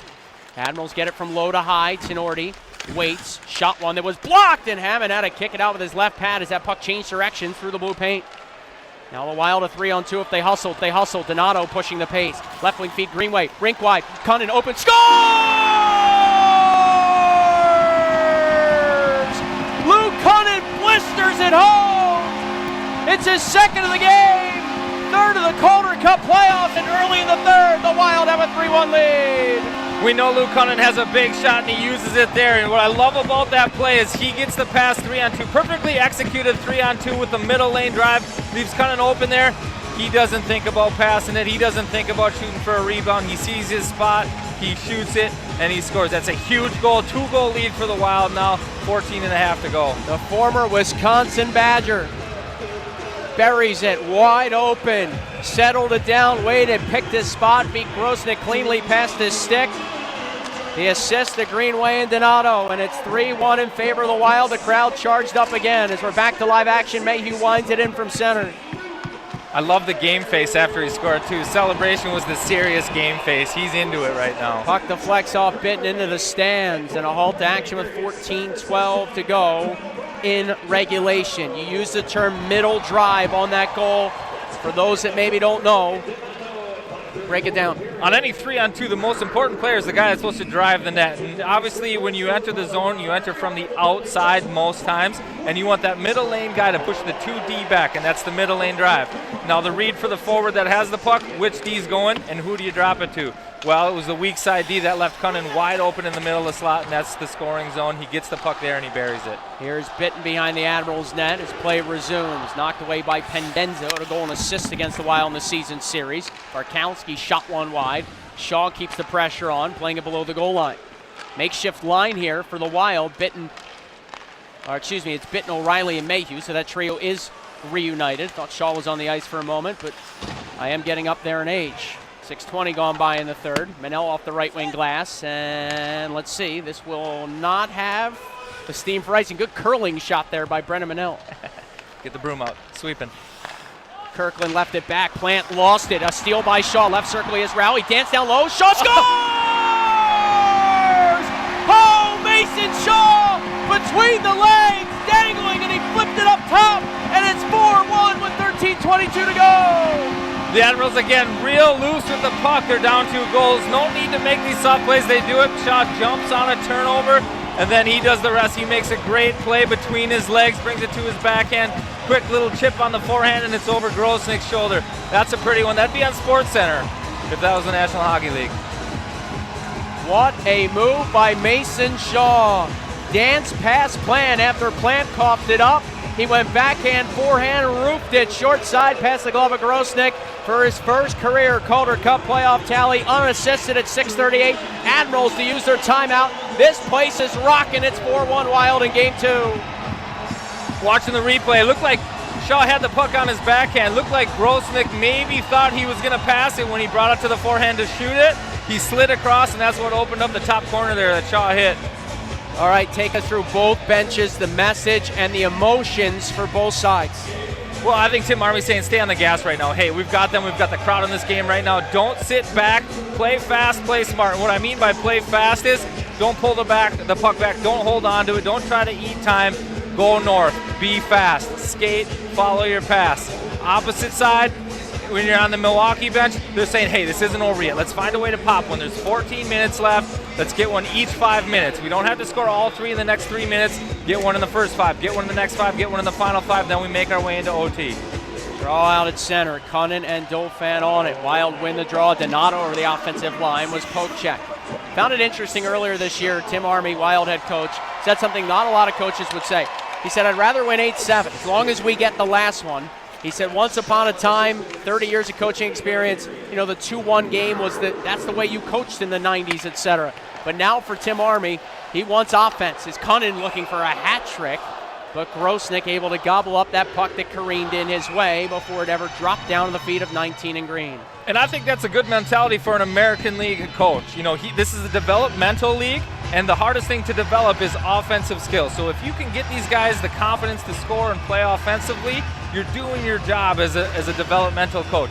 Now, if he's coaching the National Hockey League, I don't think you want 8-7 games. Those ones are, You know, you see the anxiety on coaches facing the NHL when the score gets up there 4, 5, 6 again. So, but in the developmental league, yes, I agree with that 100%. 12:57 to go. Wells Fargo Arena is rocking. The Wild 3 in the third and a 4-1 lead in Game 2 on 1460 KXNO.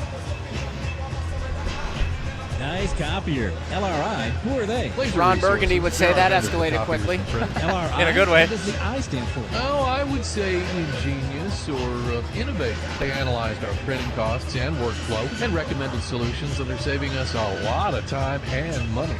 So Laser Resources is insightful and industrious. Impressive. Laser Resources, recently chosen by Pros Elite as one of the country's top 100 dealerships and Iowa's only elite dealership in Urbandale and at laserresources.com.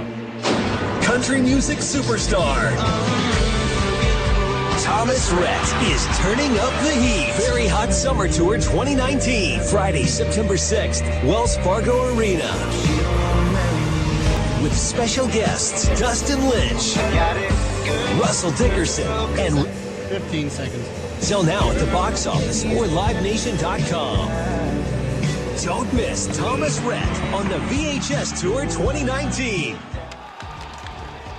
This is Carson Susi of the Iowa Wild, and you're listening to Wild Hockey on 1460 KXNO. 12:50 to go. Joe O'Donnell, Ryan Carter back here with you. Pretty sure I said the Wild got 3 in the third as we went to commercial break. I lied. It's only been 2 third-period goals. It probably feels like 3 for Milwaukee because they're down by 3. But really, when you factor in the late retally and too early in the third, the Wild with all the mojo right now. As Donato chases to a loose puck against Carrier. He'll finish his hit. Carrier's pass just got past Cunnin, and the Admirals dart ahead. Maybe numbers if they hustle.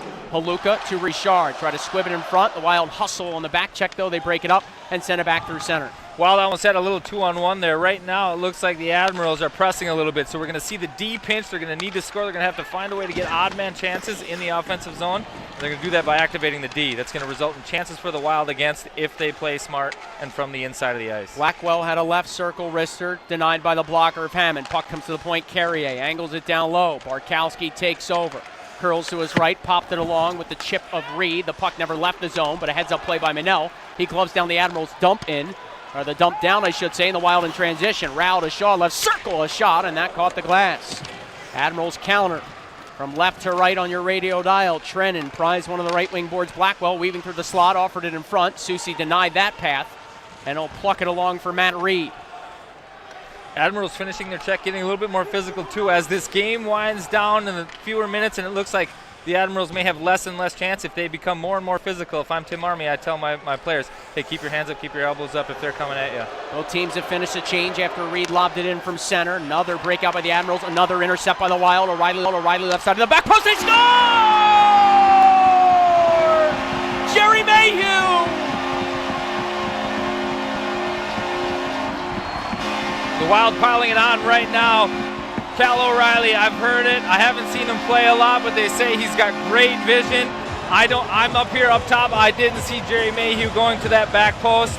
O'Reilly sees it, hits him right on the tape, right in stride, and it's an easy tap in for Mayhew on the backside. 5-1. Mayhew's second. Another giveaway by the Admirals on a controlled breakout where it looked like they had time and real estate. They cough it up. O'Reilly to Mayhew. And the deficit for Milwaukee now at 4. And that's really the story of this game, or at least this third period. The Admirals really careless with the puck in spots they don't need to be, taking unnecessary risk and turning the puck over. Obviously, in hockey and playing against good players like this Iowa Wild team has, you can't turn the puck over because it's going to end up in the back of your net. Again, and in the final seconds of the second, it was 1-1. Now it's 5-1. I really love that Army comes back with Liambus line too, a little physical presence, because sometimes these games can get chippy and ugly, and he's got the presence out there in Liambus to calm things down. Prosser deep in his own zone. Checked by Di Giuseppe. Puck rolls outside of the net. Hammond salts it away for a whistle with 10:37 to go. I was chatting with Kyle Rao and Sam Annis after game 1. I don't remember, honestly, which one mentioned it, but they said it's nice to have a guy like Liambus on your side because he will keep the entire Milwaukee team in check. When things were getting out of hand for the Admirals Sunday, they were starting to take some liberties, but they know where the line is to cross when Liambus is on the opposing team. Well, there's a multiplier effect here because Liamis obviously has that physical presence and he has that reputation, but he also has a relationship with a lot of the players on this team, so he can go to them, one, as a buddy and say, hey, stop doing that right now. Like, otherwise we're going to have to fight. You know, you've seen what happens. I'm going to have to do this. I don't want to, but it's my job. And they know, obviously, what he's capable of. He's a tough character. He's a tough player. Olivier over the offensive line for the Admirals. Right wing wall is pass stolen by Susi. Greenway for Donato. He'll charge all by himself. Dance pass to check at center. Maintains possession. Dangle lost the puck. Greenway follows it up. Saunters in right side on his backhand behind the net for Donato. Ryan Donato again trying to slip past the check. It was wanded away and it rolls out to the neutral zone. Warner able to rescue it. Falling down, he got it to Donato. Left wing pass intended for Cunnin block. Donato stays with it. Off to Luke Cunnin and he'll rim it in. Part of developing as a pro is learning when to make plays and when not to. Donato there getting a little risky in the neutral zone. Didn't need to. He did. It worked out okay. But that's a spot where maybe Tim Army stops him on the bench and says, hey, it's 1 versus 3 there. Just put it in the corner. It's 5-1 right now. We don't need anybody getting hurt, or we don't need anybody to give them momentum right now. Carrier with an up-ice pass that ricocheted along. Richard to it. Leaned on by Brennan Manel to the left of Hammond deep in the wild zone. Admirals go from low to high. D to D now. Allard to Tenorti. His shot sailed wide. There was some traffic in front, but the Wild doing a nice job of boxing things out. Allard now, a tough angle bid. And that pinballed in front. O'Reilly to Bitten, and he'll sky it out through center. Back is Dauphin. Mayhew pressuring him. Dauphin squeezing it along the dasher. Richard kept it coming. Dauphin at the red line to Haluka. Back for the weak side D, Tenorti. Into the Wild zone. Left wing wall. Belpedio stood him up. It comes behind the Wild cage. Barkowski hounded there. O'Reilly supports nicely, and a left wing breakout pass finds Jerry Mayhew. He'll hit the red line, scoop it in as the Wild finish a change. And that's a good play. Just get the puck behind there, D. Get your change. 5-1 game right now. Make them come at you. You don't want to sit back, but you don't want to make mistakes at the blue lines. Under 9 minutes to go, and offside are the Admirals, and we will take a break. 5-1, the Wild lead game 2.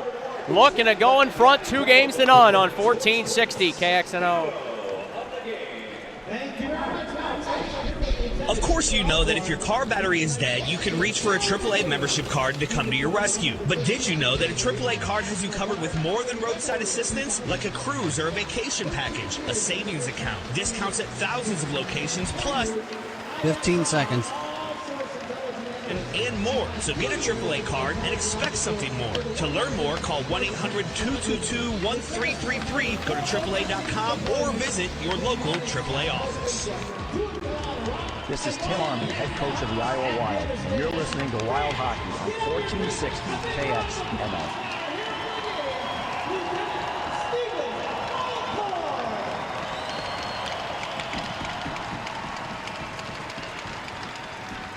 .8:45 to go in the third. Joe O'Donnell, Ryan Carter with you. Wild leading 5-1. Shots favoring the Admirals slightly, 28-26.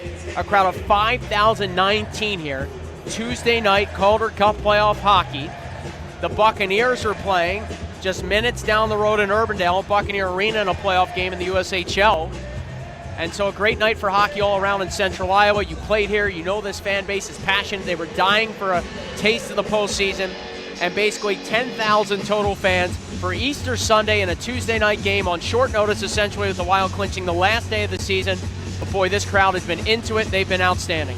Well, and the Wild have done a good job giving them a reason to be into it. They've played well. They maybe weathered a storm there in the second, but they've come out hard in the third, stayed on the gas, and given this crowd something to cheer about and something to be proud about. Long snapper from Donovan from the neutral zone is snared by Hammond. He hangs on.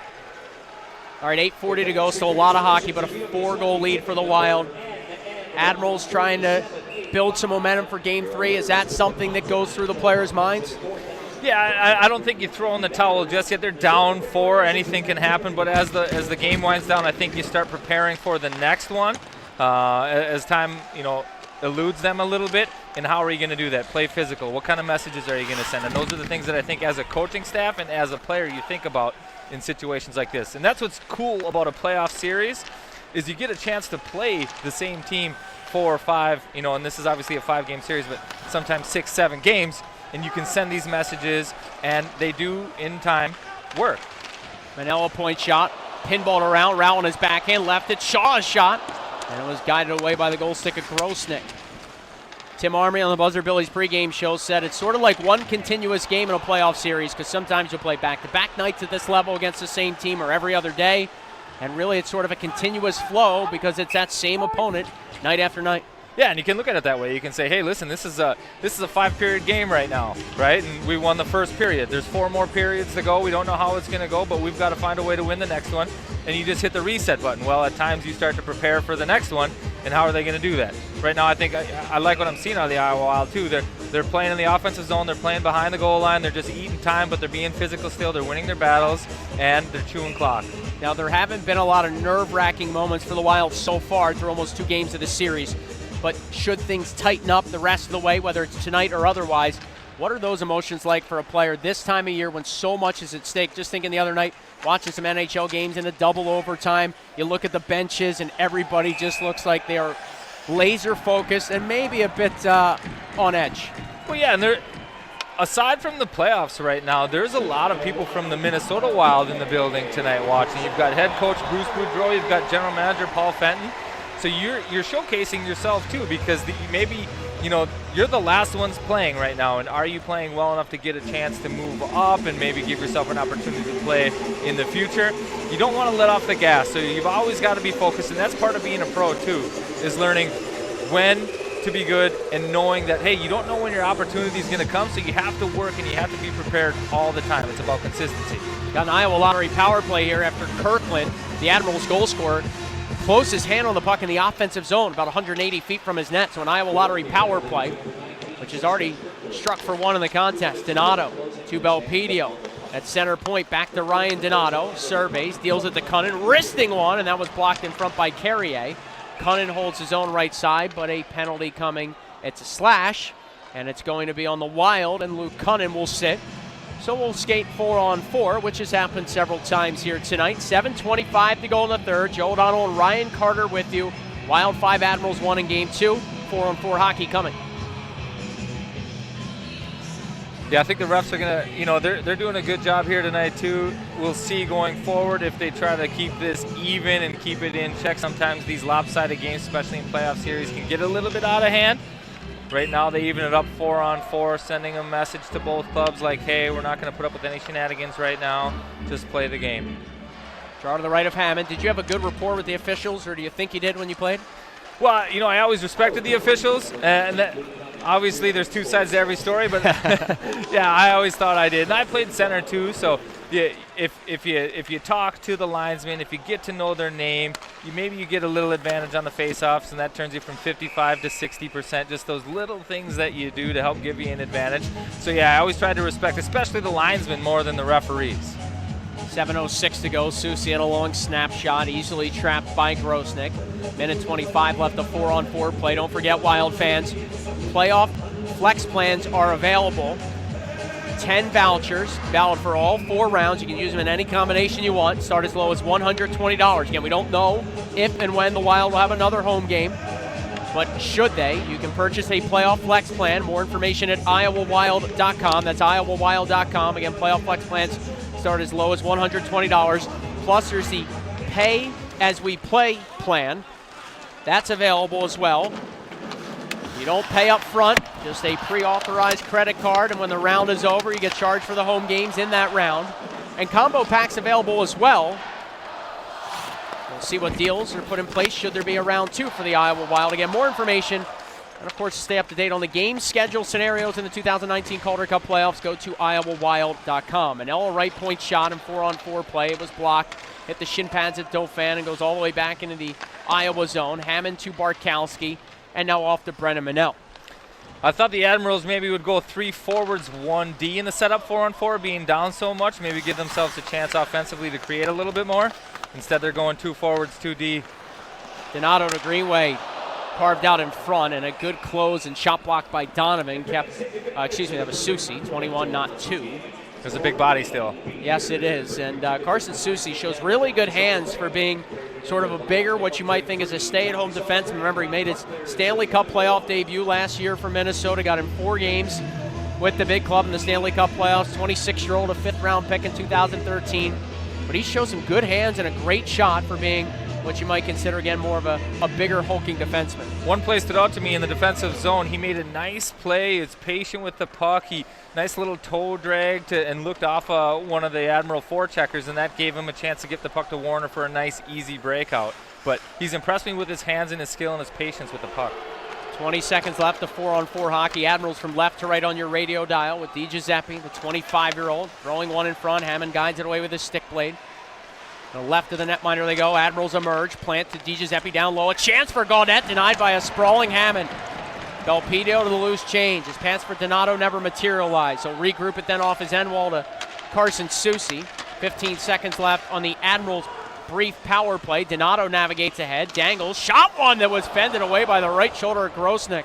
I don't know how he got so much wood on that. That was another 1v4 there. It looked like maybe he lost the puck, but he was able to shoot it off of a weird stance and got a lot of wood on it. Maybe surprised Grosnick a little bit. Justin Kirkland to Colin Blackwell as the Admirals swerve one in front, knocked away by Cunnin. 5-on-5 hockey now. Blackwell to the right circle for a one-timer. Fended away by Hammond, maybe caught the goalpost as well as Kirkland from the right face-off dot had a look at a one-time chance. Allard at the point, sends it down low. Hammond waved and missed at it. Tenorti will pinch in. He'll carve below the Wild goal line.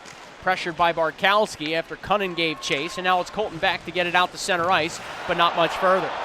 Linesman down in a heap, and he's hurt. Wow, grabbing the knee. This doesn't look good. The linesman right in front of the scorer's table is down and hurt, and that is linesman Alex Stagnone, who works a lot of games here in Central Iowa, and they are going to need some further medical assistance. Masataka Iwa, head athletic trainer, out to check on Alex Stagnone, the linesman. And he is in a world of pain. There was a collision at center ice. Stagnone was nearby. It appeared to dissipate for a second, and then Stagnone ended up in a heap. And a hush over the crowd here as one of the linesmen is down and in a lot of pain. 4:53 to go in the third. We'll take a timeout. Promotional stoppage here. 5-1 the Wild lead game 2 on 1460 KXNO. .com.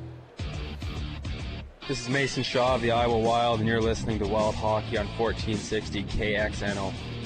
4:53 to go in the third period. They still attend to the medical personnel here to linesman Alex Stagnone, who is right in front of the scorer's table, almost up against the boards, and he was clutching at his leg immediately after hitting the ice on that play out in the neutral zone. And the rest of the officiating crew nearby, the Mercy EMS folks are out there. They have the stretcher out, and not because I don't believe some type of back or spinal injury, but just because we could have a serious leg injury, it appears, to linesman Alex Stagnone. A nice round of applause from the faithful here. Usually the fans, when a man in stripes hits the deck, they like to give sort of the Bronx cheer, but obviously the fans here knowing, and the kind folks of the Midwest letting Alex Stagnone know that they're in his corner on this one. And Cal O'Reilly over to give a quick word to the linesman.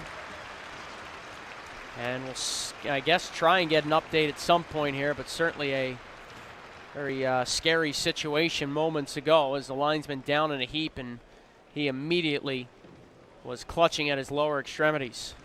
4:53 to go. Happy to see no blood on the ice. Sometimes when the trainer runs out and he calls for the stretcher right away, like the trainer did, it's blood and it's bad, and they can see it from far away. Well, thankfully there's no blood, but hopefully there's no internal damage there too. The head orthopedic surgeon for the Iowa Wild, Dr. Timothy Vineyard, out there.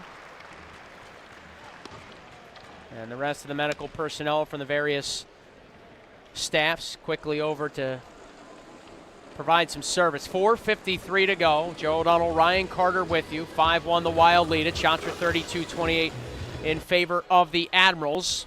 Wild hockey tonight presented by Jet Parking and Home Solutions of Iowa, your Iowa home solve. Let's recap what we've got so far for you. It was a scoreless game late into the first. Cunnin tallied. Answered then by Kirkland of the Admirals before intermission. It was 1-1 after one. 19:50 into the second. The difference maker right now, Reed's first of the postseason. Power play goal from Donato and Belpedio.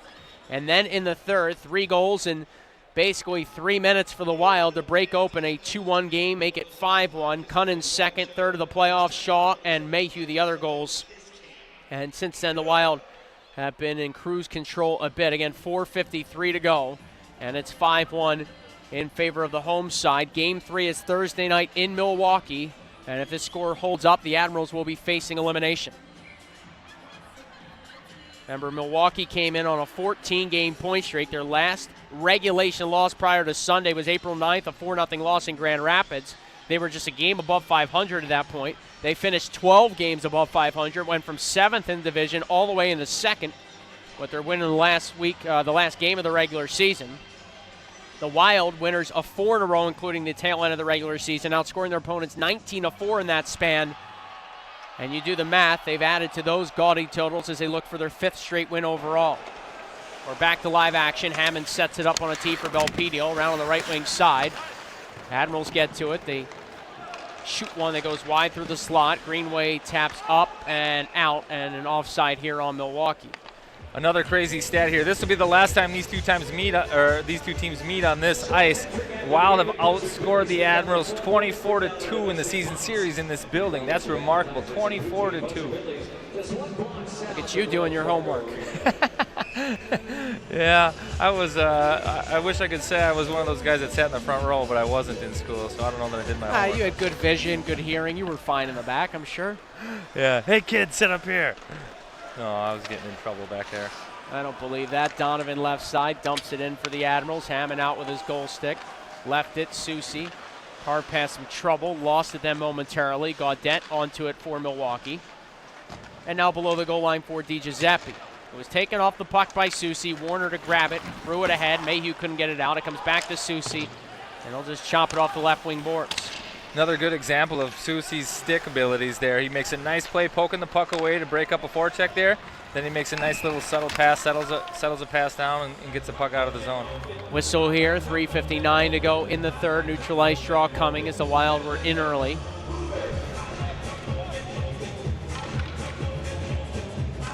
We'll have a face-off, 5-on-5 hockey. Two teams making a change in personnel.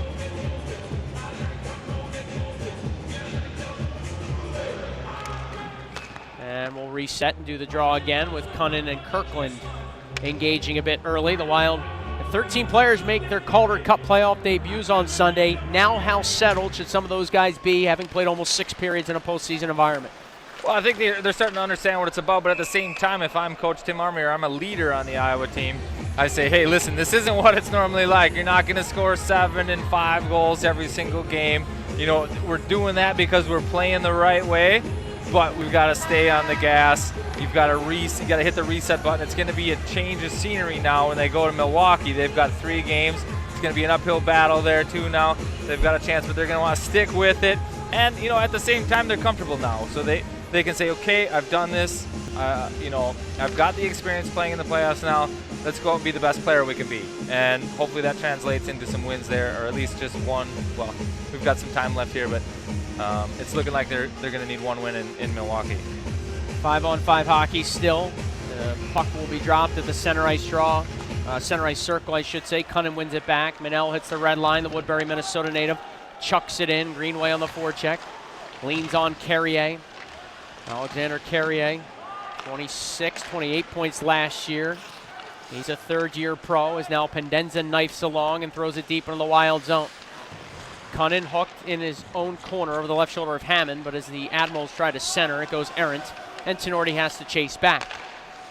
Off to Kirkland, backhanded through the neutral zone, nobody home. Hammond out to the direct traffic and push it the way of Bartkowski from the left wing side. He'll lob it ahead, and then it's just chipped out to the neutral zone by Rowell. Siemens to take over. Nudge it to Kirkland. Lofted rink wide and left wing boards. It's batted through center ice by Donovan. The Wild take over as both teams change. You start to see the character of a team in these moments, too. If you're Milwaukee's coach, I'm watching closely. They're kind of not finishing their checks. Maybe they've mailed it in. I'm not quite sure, but it seems that way right now. That's not a good sign if you are the Admirals coach. Gofan dances in. A shot stopped by Hammond. Rebound. A chance there by Haluka, and it never got through. Rowell the other way, trying to jar it in left wing boards. And the Admirals take over with Donovan. A right wing pass for Adam Haluka. One of 3 members of this team that helped the San Jose Barracuda the conference finals 2 years ago was Rowell and Donovan tied up at center. Now they've dropped their gloves. Donovan a quick right. Donovan another right. Rowell hanging in there. Rowell wrestles him down and ends up on top of the Admirals defenseman right by the Wild bench. I love it. Rowell initiates this. Donovan gives him a little slash in the neutral zone, and Rowell could have just skated off the ice. He doesn't. He walks over and says, hey, I didn't like that. Donovan tries to respond a little bit, drops the glove first. I'm not sure Rao really wanted to engage up 5-1, but he obliged, and then he wrestles him down to the ice. What a play. Boy, Liambus right at the front of the Wild bench there, had a front row view of that when he quickly jumped onto the ice, went and picked up Rao's gloves for him, and as Rao heads down the tunnel, get an early chance to celebrate what should be a Game 2 victory for the hometown Wild. 2:33 to go, Iowa leads 5-1. Something to watch here too is Army have Liambus out there. There's 2.5 left after a fight. 4-goal lead, 5-1 here in favor of the Iowa Wild. Who's he going to put on the ice? Gotcha 33-28 Milwaukee. Wild with 3 third-period goals. They tally 3 in the third on Sunday as well.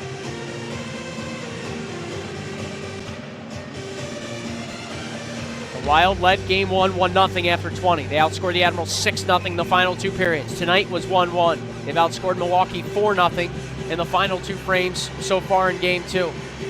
Tim Army talks about imposing the will, imposing his team's will against the opposition. They've done that here as this game has moved along. Barkowski to Beck. Wild with a lot of depth right now. Everybody getting that appropriate, more sort of slotted ice time with the NHL reinforcements and Greenway, Donato, and Cunnin down for the last 3 regular season games and the start of the Calder Cup playoffs. Guys not having to play as many minutes now. The depth really gives Tim Army some flexibility too. You've got Sam Annis, who on the 4th line maybe doesn't play a typical 4th line role, big heavy checker, but he's able to slot on the power play. So he's able to put some pieces there, and Bill Belichick, like where he puts them in spots where they can succeed and have the flexibility up and down his lineup to make those types of calls. Annis had 26 goals last year. A shot by Cole Schneider knocked down by the blocker of Hammond. A rebound finds Shaw, and will sky it through center ice. Annis this year 14 tallies. He had 12 in his rookie year.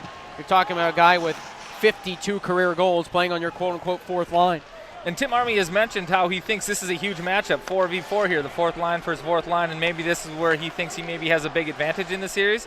He's got a guy that can score goals there, and maybe that's the matchup he's looking for. And going on the road here too, that's another one to watch, is how's he change his lineup. Is he going to switch these things around maybe because he doesn't have the last change, or is he going to keep it the way it is? Mason Shaw has been tasked with shutting down some of the top skill players as he moved to center ice earlier in this regular season, or I should say earlier this year during the regular season. Liambus coming off a 2-assist game in Game 1. Throws his puck deep from the left wing boards. Belpedio jumping to it. His shot blocked. Final minute of the third. Wild leading 5-1. Again, these fans hoping for more playoff hockey here at home as Beck shot his glove by Grosnick and a halt to play, but the Wild have to go and take care of business on the road now. They need 1 of 3 in Milwaukee to advance and allow these great patrons another chance to see some Calder Cup playoff action, which would be round 2. Again, so a lot of work to do, but the last chance maybe for the fans to see their Iowa Wild in what was a banner year, franchise record for wins, home ice wins, and points. The 23 home wins in this building, shattering the franchise record as Belpedio's shot went wide. It came out in front. Liambus had a couple of whacks at it, and he scores! Mike Liambus, welcome to the party at 6-1 with 36.8 to go. You've got to love that there's no quitting these guys. A face-off win, puck goes behind the net. Will Bitton with a nice little feed to Liambus, who gets the first shot but follows it up on a rebound and puts it up under the bar. 6-1 now. Liambus gets his first of the Calder Cup playoffs, the first of his Calder Cup playoff career for that matter. And with 36.8 seconds left, the Wild have now outscored the Admirals 13-1, excuse me, in the 2 games of this series. Pucks down, we're back to live action. At home, make that 25-2. They've outscored Milwaukee this year. That's an amazing number, and it makes me more curious as to why, it's an interesting topic on what do you choose as the home team or the home ice team? Do you want 2 on the road to start or 3 at home to finish? Because now this is the worst case scenario for Milwaukee. You go home down 0-2. I know you hope you split, but here in this situation they didn't, and now the Wild just have to win 1 on the road. Final seconds ticking down. Listen to this crowd. That's it. 6-1 the final, and the Wild have a stranglehold on the best of 5. They lead the series 2-0 after a 6-1 rout here tonight in Game 2. And they'll go to UW Milwaukee Panther Arena on Thursday night in Game 3 with a chance to close it out.